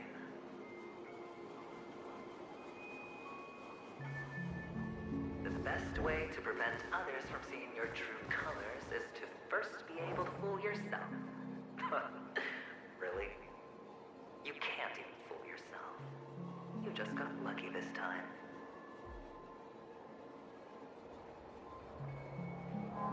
This is the other cornerstone in Sunday's hands. Rather beautiful green. Just like you. Smooth. Cunning. Tell me, what's its name?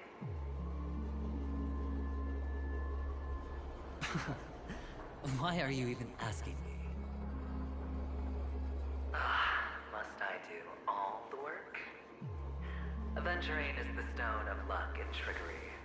That's what she said when you received the stone, wasn't it?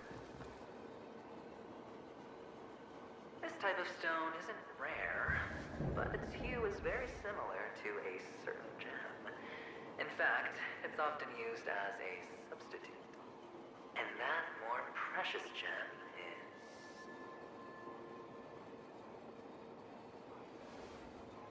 Jade.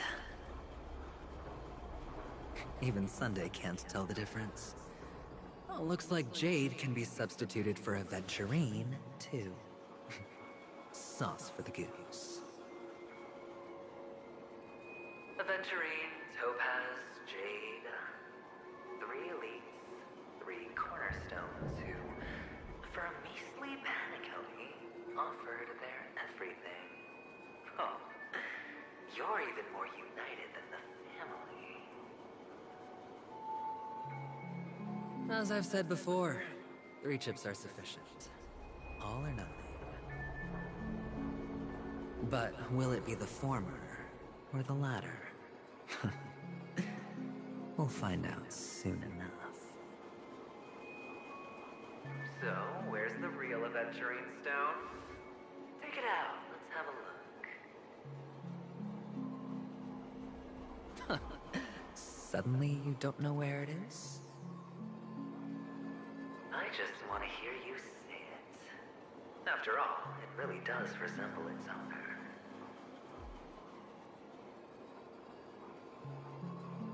As you wish, then. They never went anywhere. They're right where they belong. Piled up with these cheap baubles.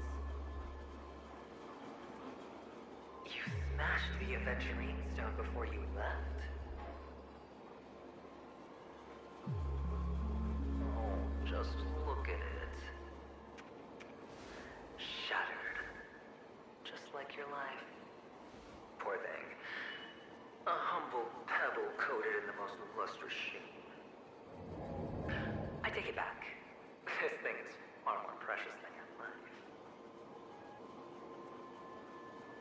You're absolutely clear about the consequences of doing this. Blasphemy against Clip-On's body. You think the IPC will let you get off scot-free?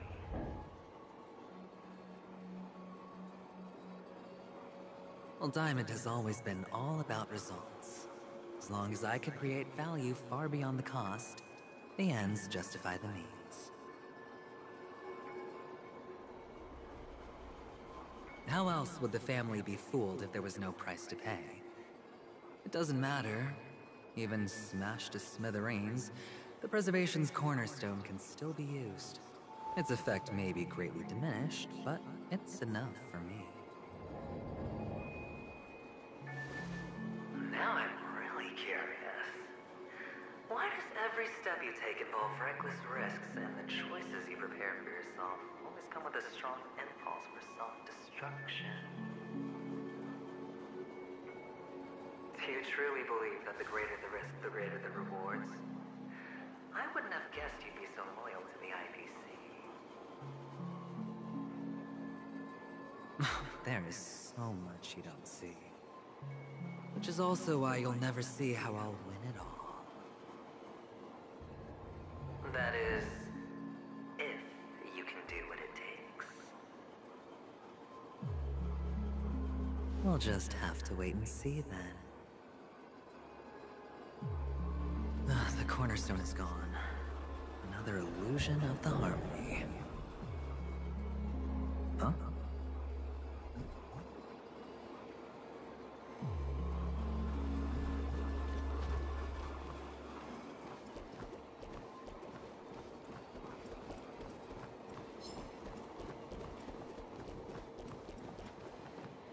Hello.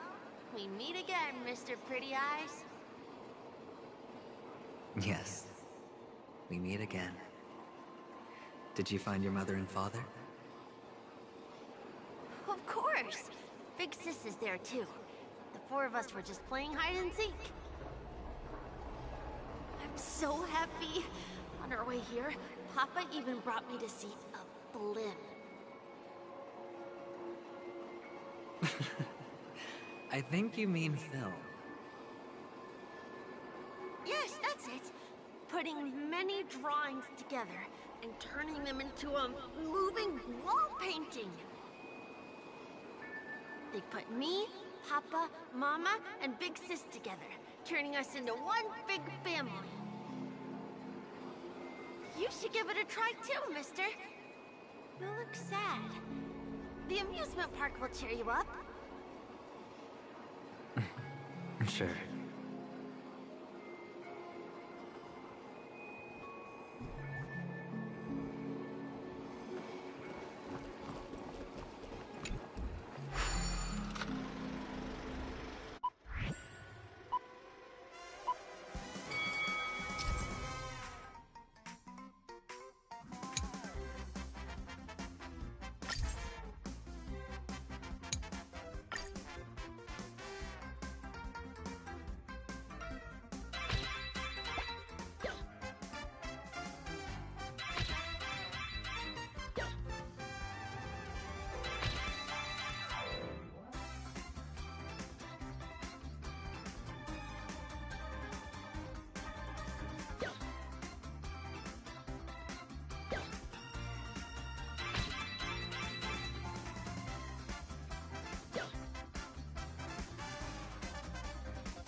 The 10-to-1 payout?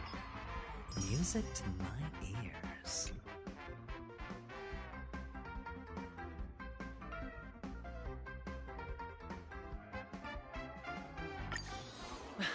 How's that? Not a bad score, eh?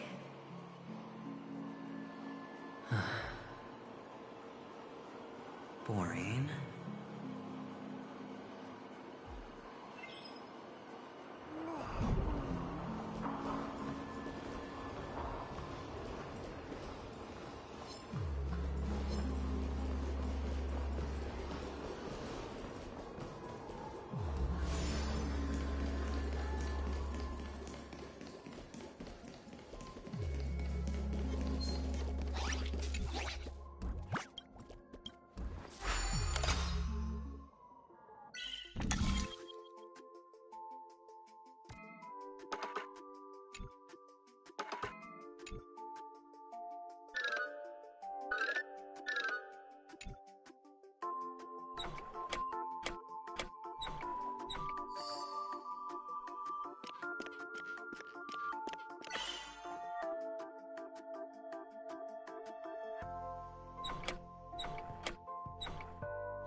This is hardly enough for a seat at the table.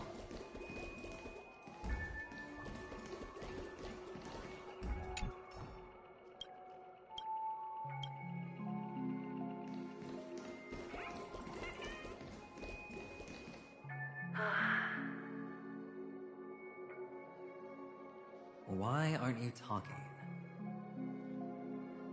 You've piqued my interest. I'll admit that there are still aspects of you that I don't completely understand. Well, you sound sincere this time, at least. Well, sincerity is one of my traits that everybody likes. And I have precious few of those. Moving on. See that maze over there? I'll know everything about you before you reach the exit. Our quaint journey through this amusement park still isn't over, and I wouldn't mind stretching this out at all.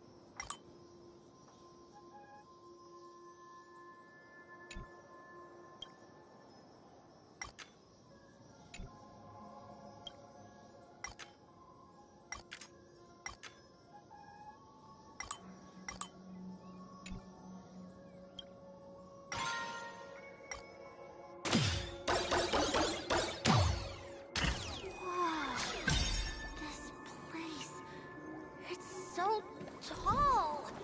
Even taller than the tallest rocks in the desert! There are so many flowers here! Vixis, this one's for you!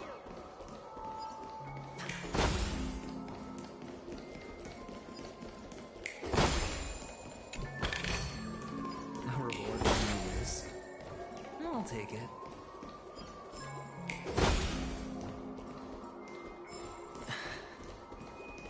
A dead end?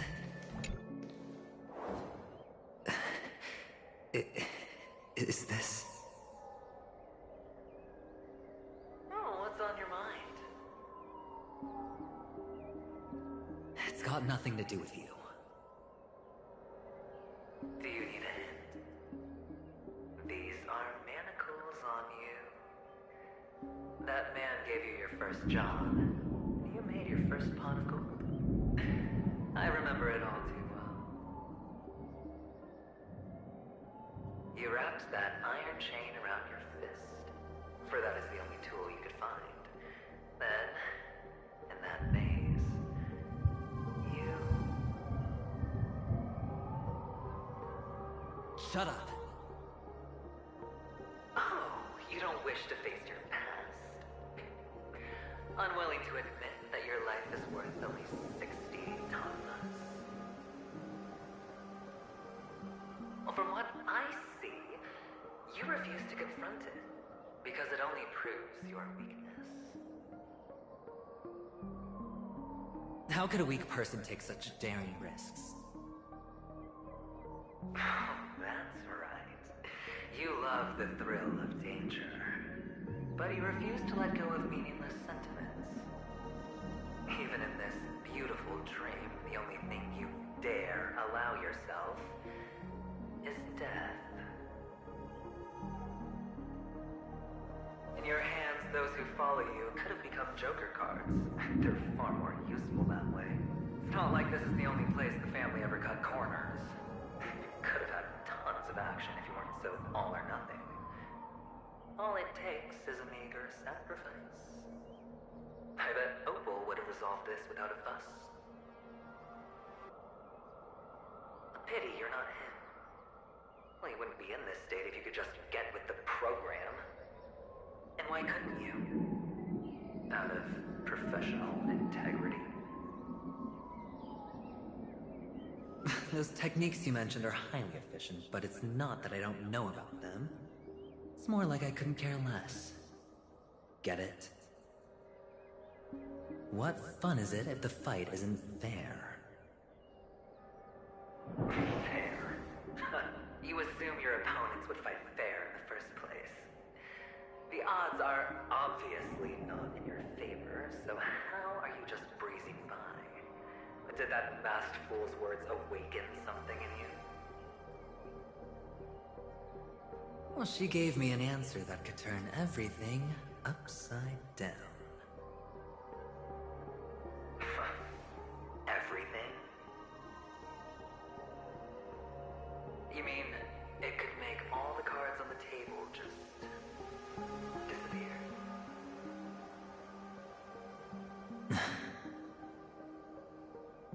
That's cheating. If these leaves could be brought back, would they bloom into new flowers?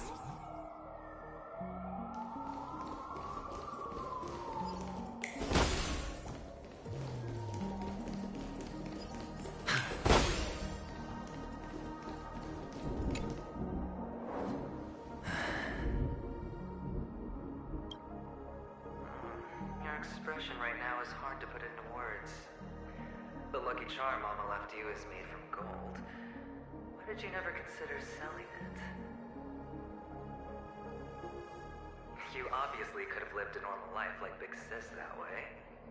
Looking back, that was the better choice.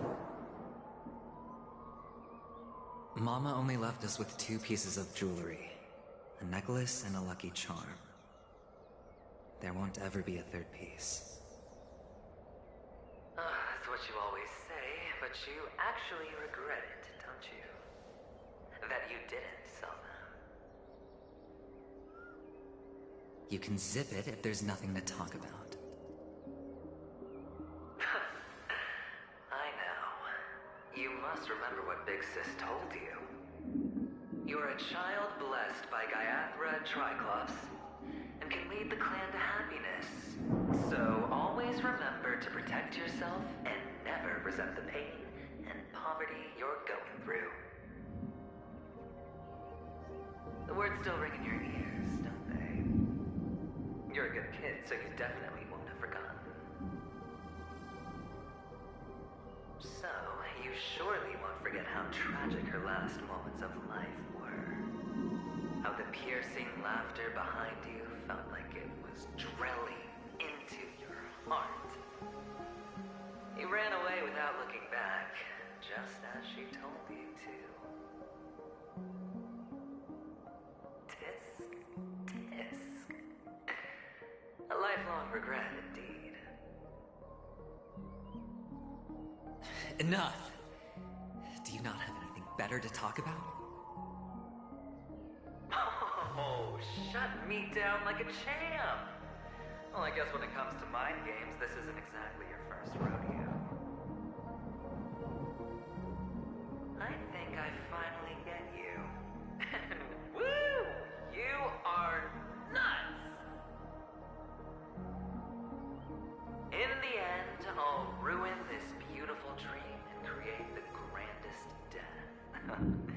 Well, you stuck to that start to finish. Think about it. There's a Stellaron in play, the fabulous Robin loses her voice, 2 unsolved murders, cryptic messages from a masked fool, and a chance to go head-to-head with Sunday himself. The only thing to pique your interest is one word. The last word. A word that's right there at your fingertips. Death. But whose, exactly?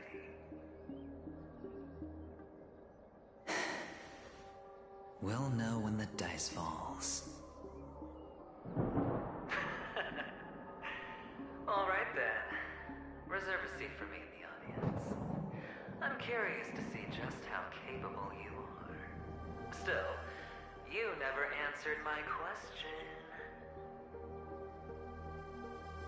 If you could start over, would you still want to be the child who received Gaiathra's blessing?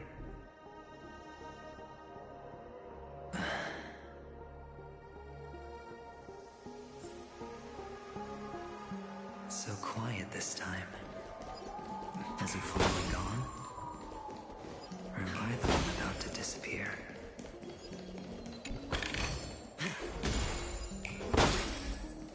Finally, made it out of this place. We're going home? But I don't want to go back yet.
Stay here forever.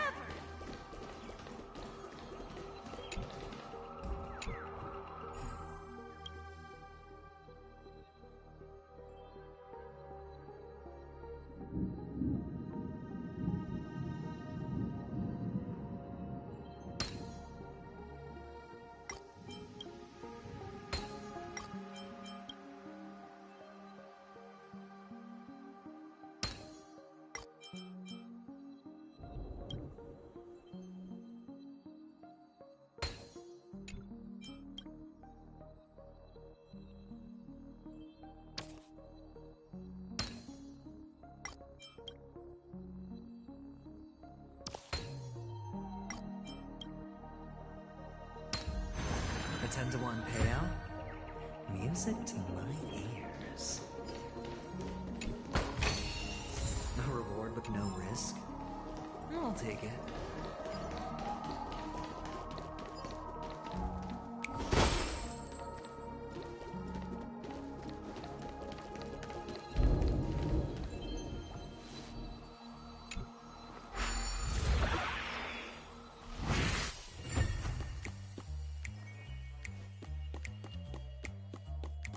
Brother Hanu, where are you going?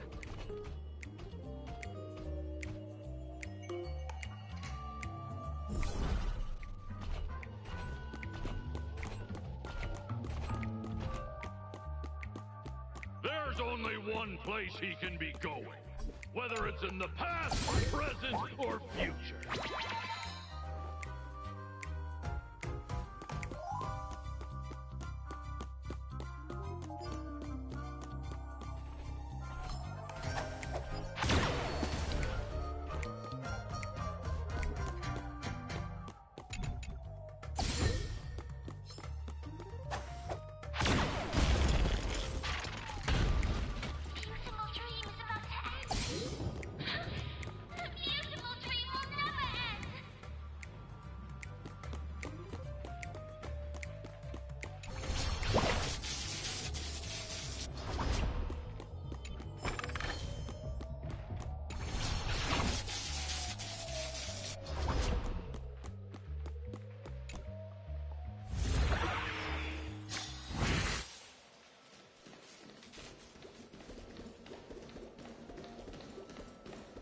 Mister, is that you?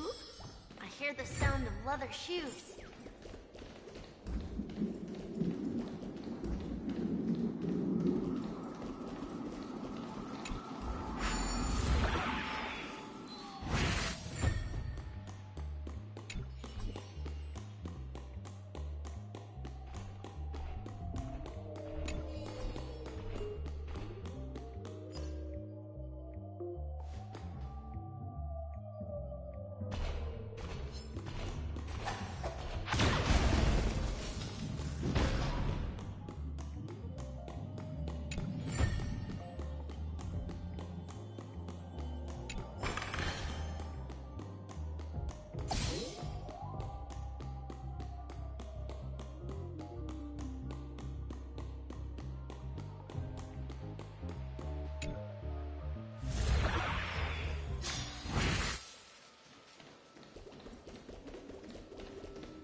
tend to want to pay out?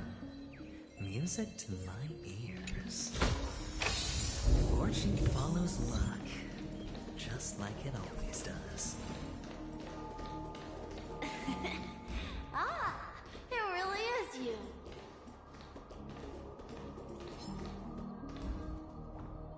Feeling lucky.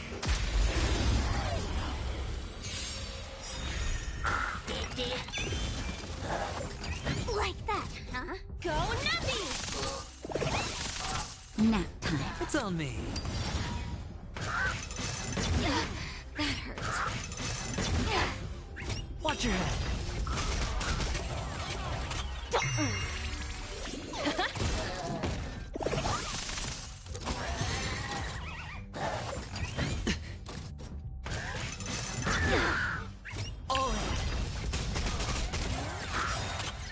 Bust. Or maybe I'll take it all. Watch your head. Liquidation! Feeling spiffy? Go nutty!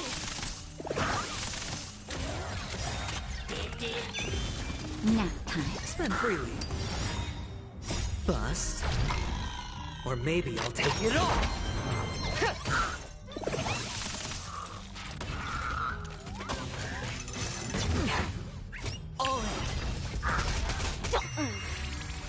Liquidation!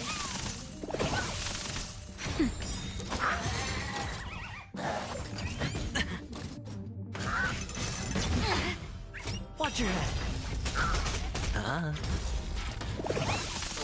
Feeling spiffy? Nap time.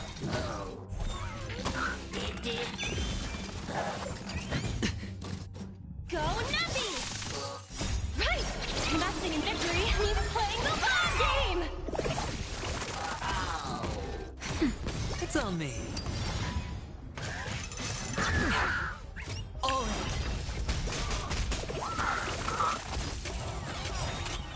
Bust. Or maybe I'll take it all. Watch your head.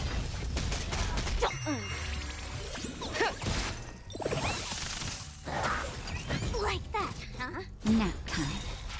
Liquidation! Feeling spiffy? Can you find the answer? Go nutty! Spend freely.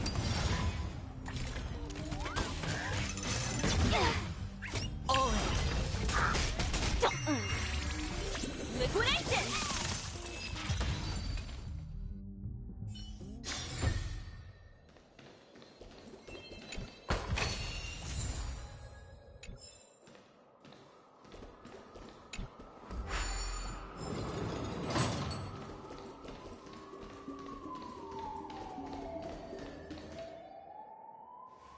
I don't know why, mister, but you always give me a special feeling that makes me more curious about you. It's sad that I can't get to know you more. We have to say goodbye. Did you have fun? You're going back? Yes, I should go home. The day's getting dark, and it's going to rain. I don't want to worry the others. You're home. Where is it? What a strange question. It's where Papa, Mama, and Big Sis are. In this dream.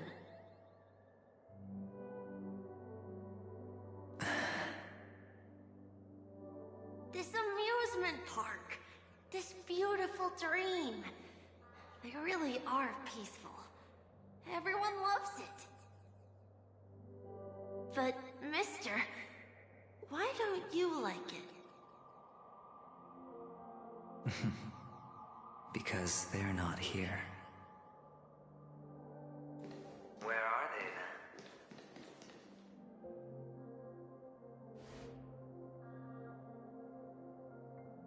then? I don't know. You do know, but there's no point pressing the issue.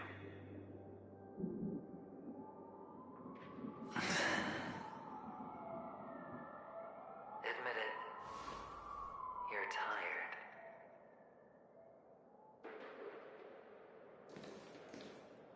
We all are. Which is why we chose to stay here. Me and him.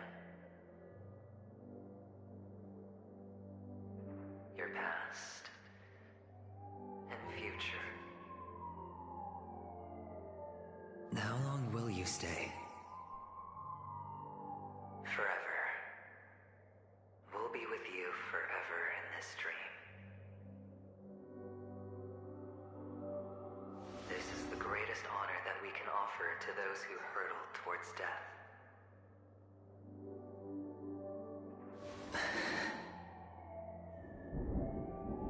The road less traveled is less traveled for a reason. But you've never gone in any other direction. Your own life is the chip you're most eager to lay down. Always has been. You don't care who the real murderer is, and the Watchmaker's so-called legacy couldn't be more boring. What you want, what you need, is to be the smooth operator, the solid gold deal maker who doesn't waste a drop of sweat, even when he's up to his neck in danger, deep inside family territory. You want to be polished up, cuffed with red-hot chains, and spotlit center stage.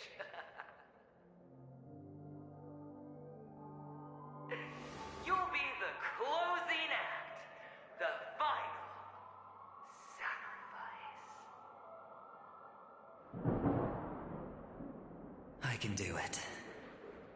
And it will be flawless. Of course you can. Your luck will help you at the right time. A Stellaron and an Emanator. It's that simple now.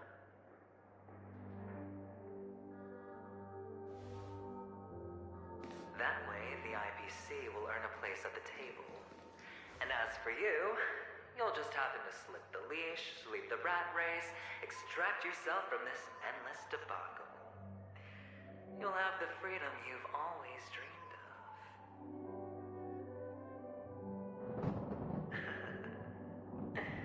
This isn't the first time. You've been an escape artist from day one. This fiasco started with a death, and its curtains will fall on another death. Oh. So that's why Diamond chose you. He's just after Penacony. No matter the means, no matter the price. It's not personal.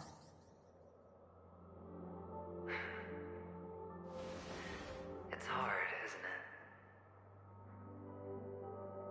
Well, don't get soft on me now. What, did you suddenly grow a conscience? Hey, I was born from yourself. I'm well aware that climbing out of the hole you've dug is basically impossible. I can't stop you from doing what you want. We can't change where you want to go. Well, what's done can't be undone. All we can do is play the cards we're dealt and rake in as much time as possible. Yes. Alas, people won't make all the right choices in their lifetime. Though luck always seems like it's on your side. You will keep winning, having never lost before, but why you? Why must it be you? If all your luck is built on the pain of someone you love, on the loss of dozens more, if these windfalls, these jackpots, aren't a gift from Gaiathra, if all they are is a long string of meaningless deaths,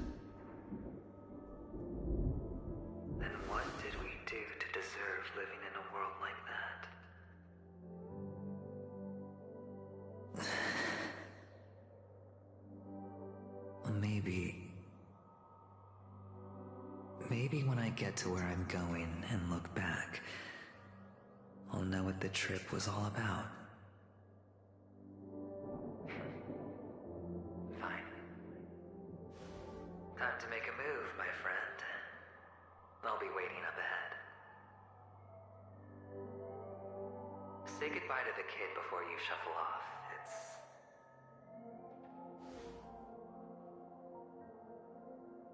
It's best to die without regrets.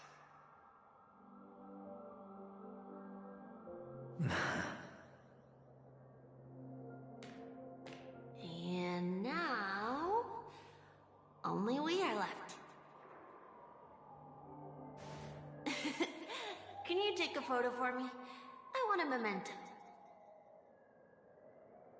Sure.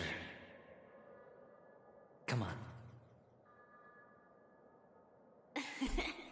Ah, there really is you.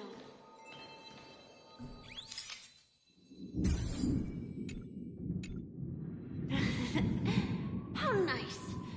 Now I can see what I look like too. Look at the lens when you're taking a photo the next time. Your expression will look more natural. Sure, I will. Then, mister, are you going back too? I can't leave yet. I still have a show to do. Oh, you're about to go on stage, aren't you? Let's go then. I'll take you to the stage. Sure. So you're an actor. No wonder your clothes are so stylish. I'm actually a merchant. But I do have a show to do. Are you the sick?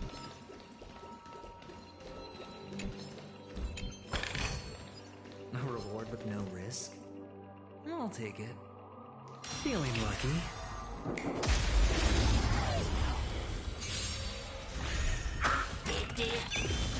Liquidation!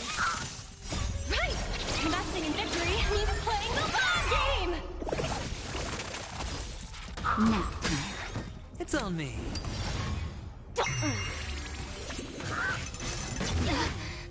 Confiscated!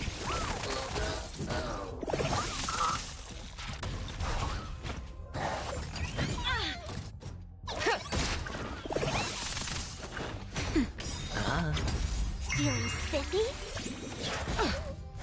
Watch your head. Go Nappy! Right! Investing in victory means playing the long game!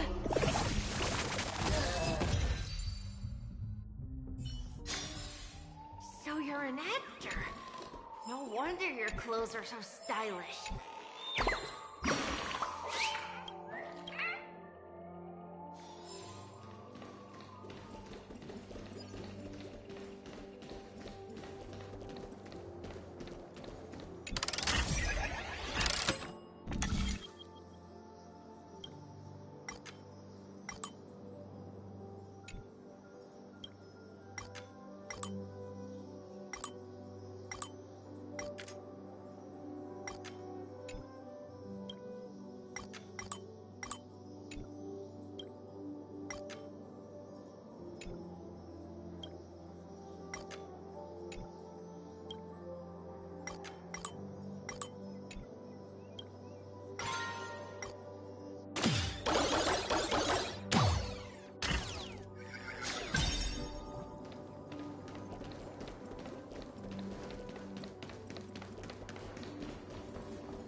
Behind this curtain is the grand stage. It's almost time to go on stage. Are you ready? Good luck with your show. Thank you.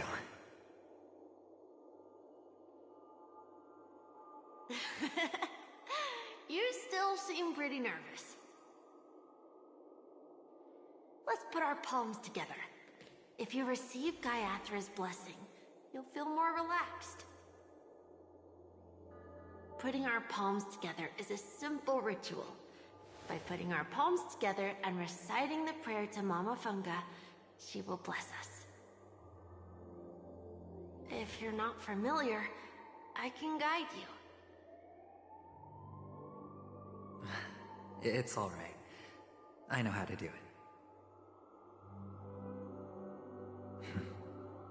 Of course I know.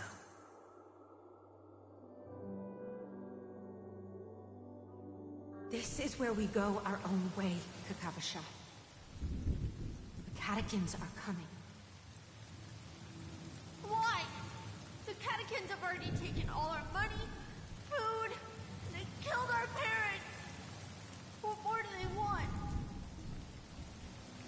Catechins are bloodthirsty, cruel, and insatiably greedy. They want everything only to end up with nothing. This is a trick, an act of revenge. Remember? Today is the day of the Kakava, and also your birthday. They know the Avgin will surely hold a festival today. With the aid of this rain, they will come to destroy our wagons and take everything they want.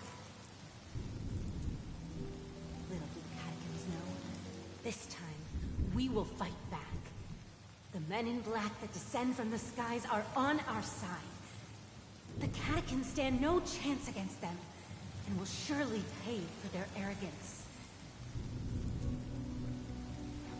Without this rain, the catechins would never take action, and we would not have the chance to turn the tide.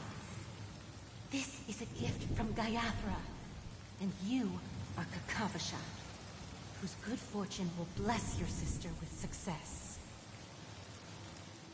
But people will die, and you will be in danger. How is that good fortune? Why are you all doing this? The Avgin always return their blood debts. Gaiathra calls for me, while Papa and Mama are waiting for me. I must answer the call. She will bless you with good fortune and help you survive. As long as you are alive, the blood of the Avgin will never run dry. So run, Kakavasha. Do not be afraid. And do not look back. Go to the other side of the mountain. The rain will accompany you, and the rain will bless you. As for us, we will reunite in Kakava's next aurora. May the goddess Gaiathra close her eyes 3 times. Keep your blood eternally pulsing. Let your journey be forever peaceful,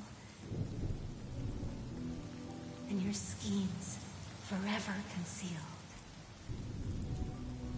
Farewell, Kakavasha.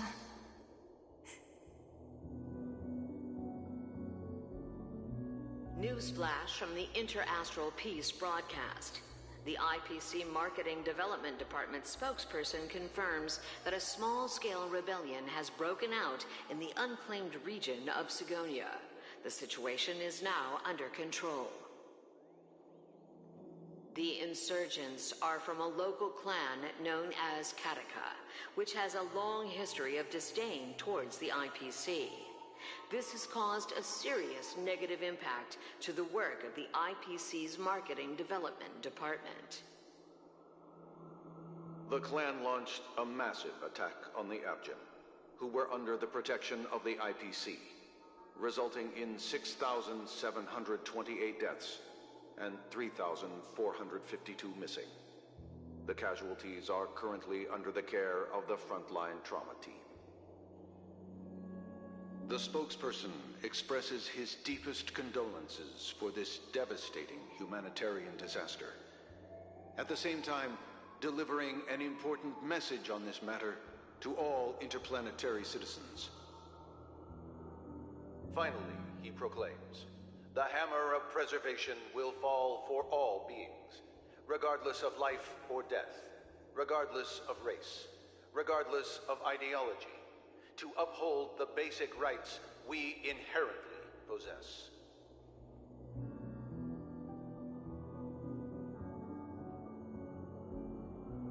Kakavasha?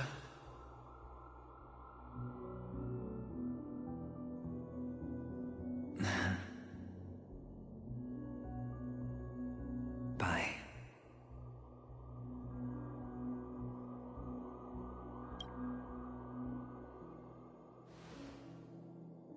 Okay.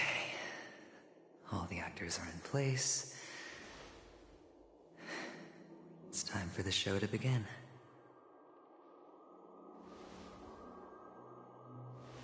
This act is dedicated to you. I hope it'll be an unforgettable memory for you.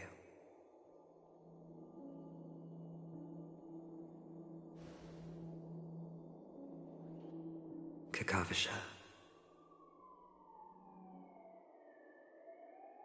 By the way, before you go, I have a personal question. Do you truly want to destroy the world with your own hands? Let's assume, just assuming now, that every time I roll the dice, there's a possibility of achieving this particular outcome. Then I would be quite happy to make that wager.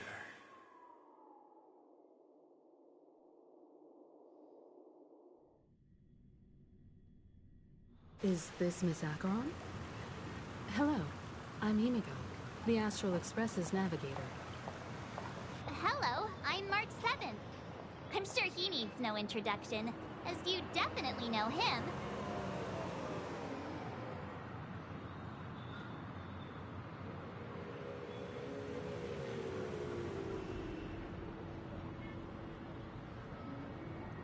Hello? None of you seem surprised by my arrival.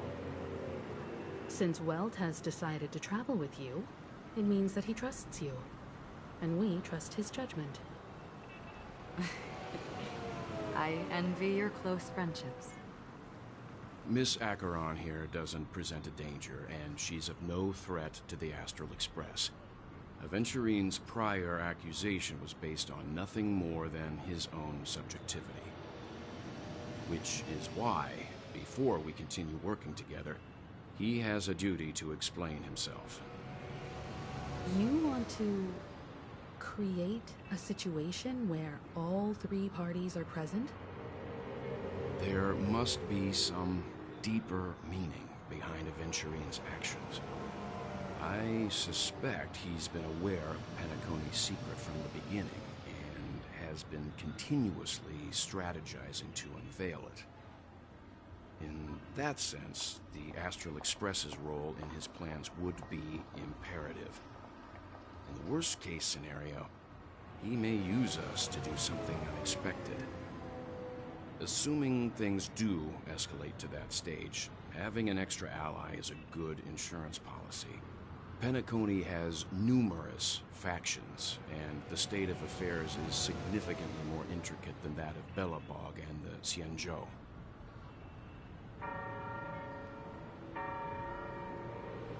He's right. No matter what, we cannot ignore the safety of Penacony. To solve the mystery of the Watchmaker, it is crucial to get the IPC's intel. The path ahead is fraught with danger. But what's trailblazing without a little danger? Sounds like we've reached a consensus. Now, Miss Acheron? I will accompany you, of course. Let's move out then! But where do we start looking for him?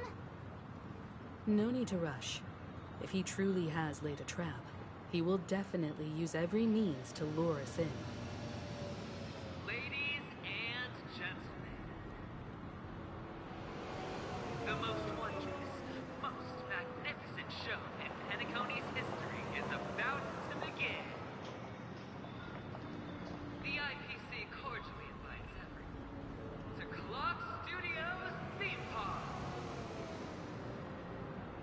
Look. Should both the performers and spectators fail to arrive, won't all of Aventurine's plans be for nothing? Let's get going, everyone. The hour of trailblazing is upon us.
Alright, we'll stop right here for today and continue on next time. So thank you so much for watching, guys, and I'll see you guys soon for part 24 of Honkai Star Rail. Thanks for watching. Laters.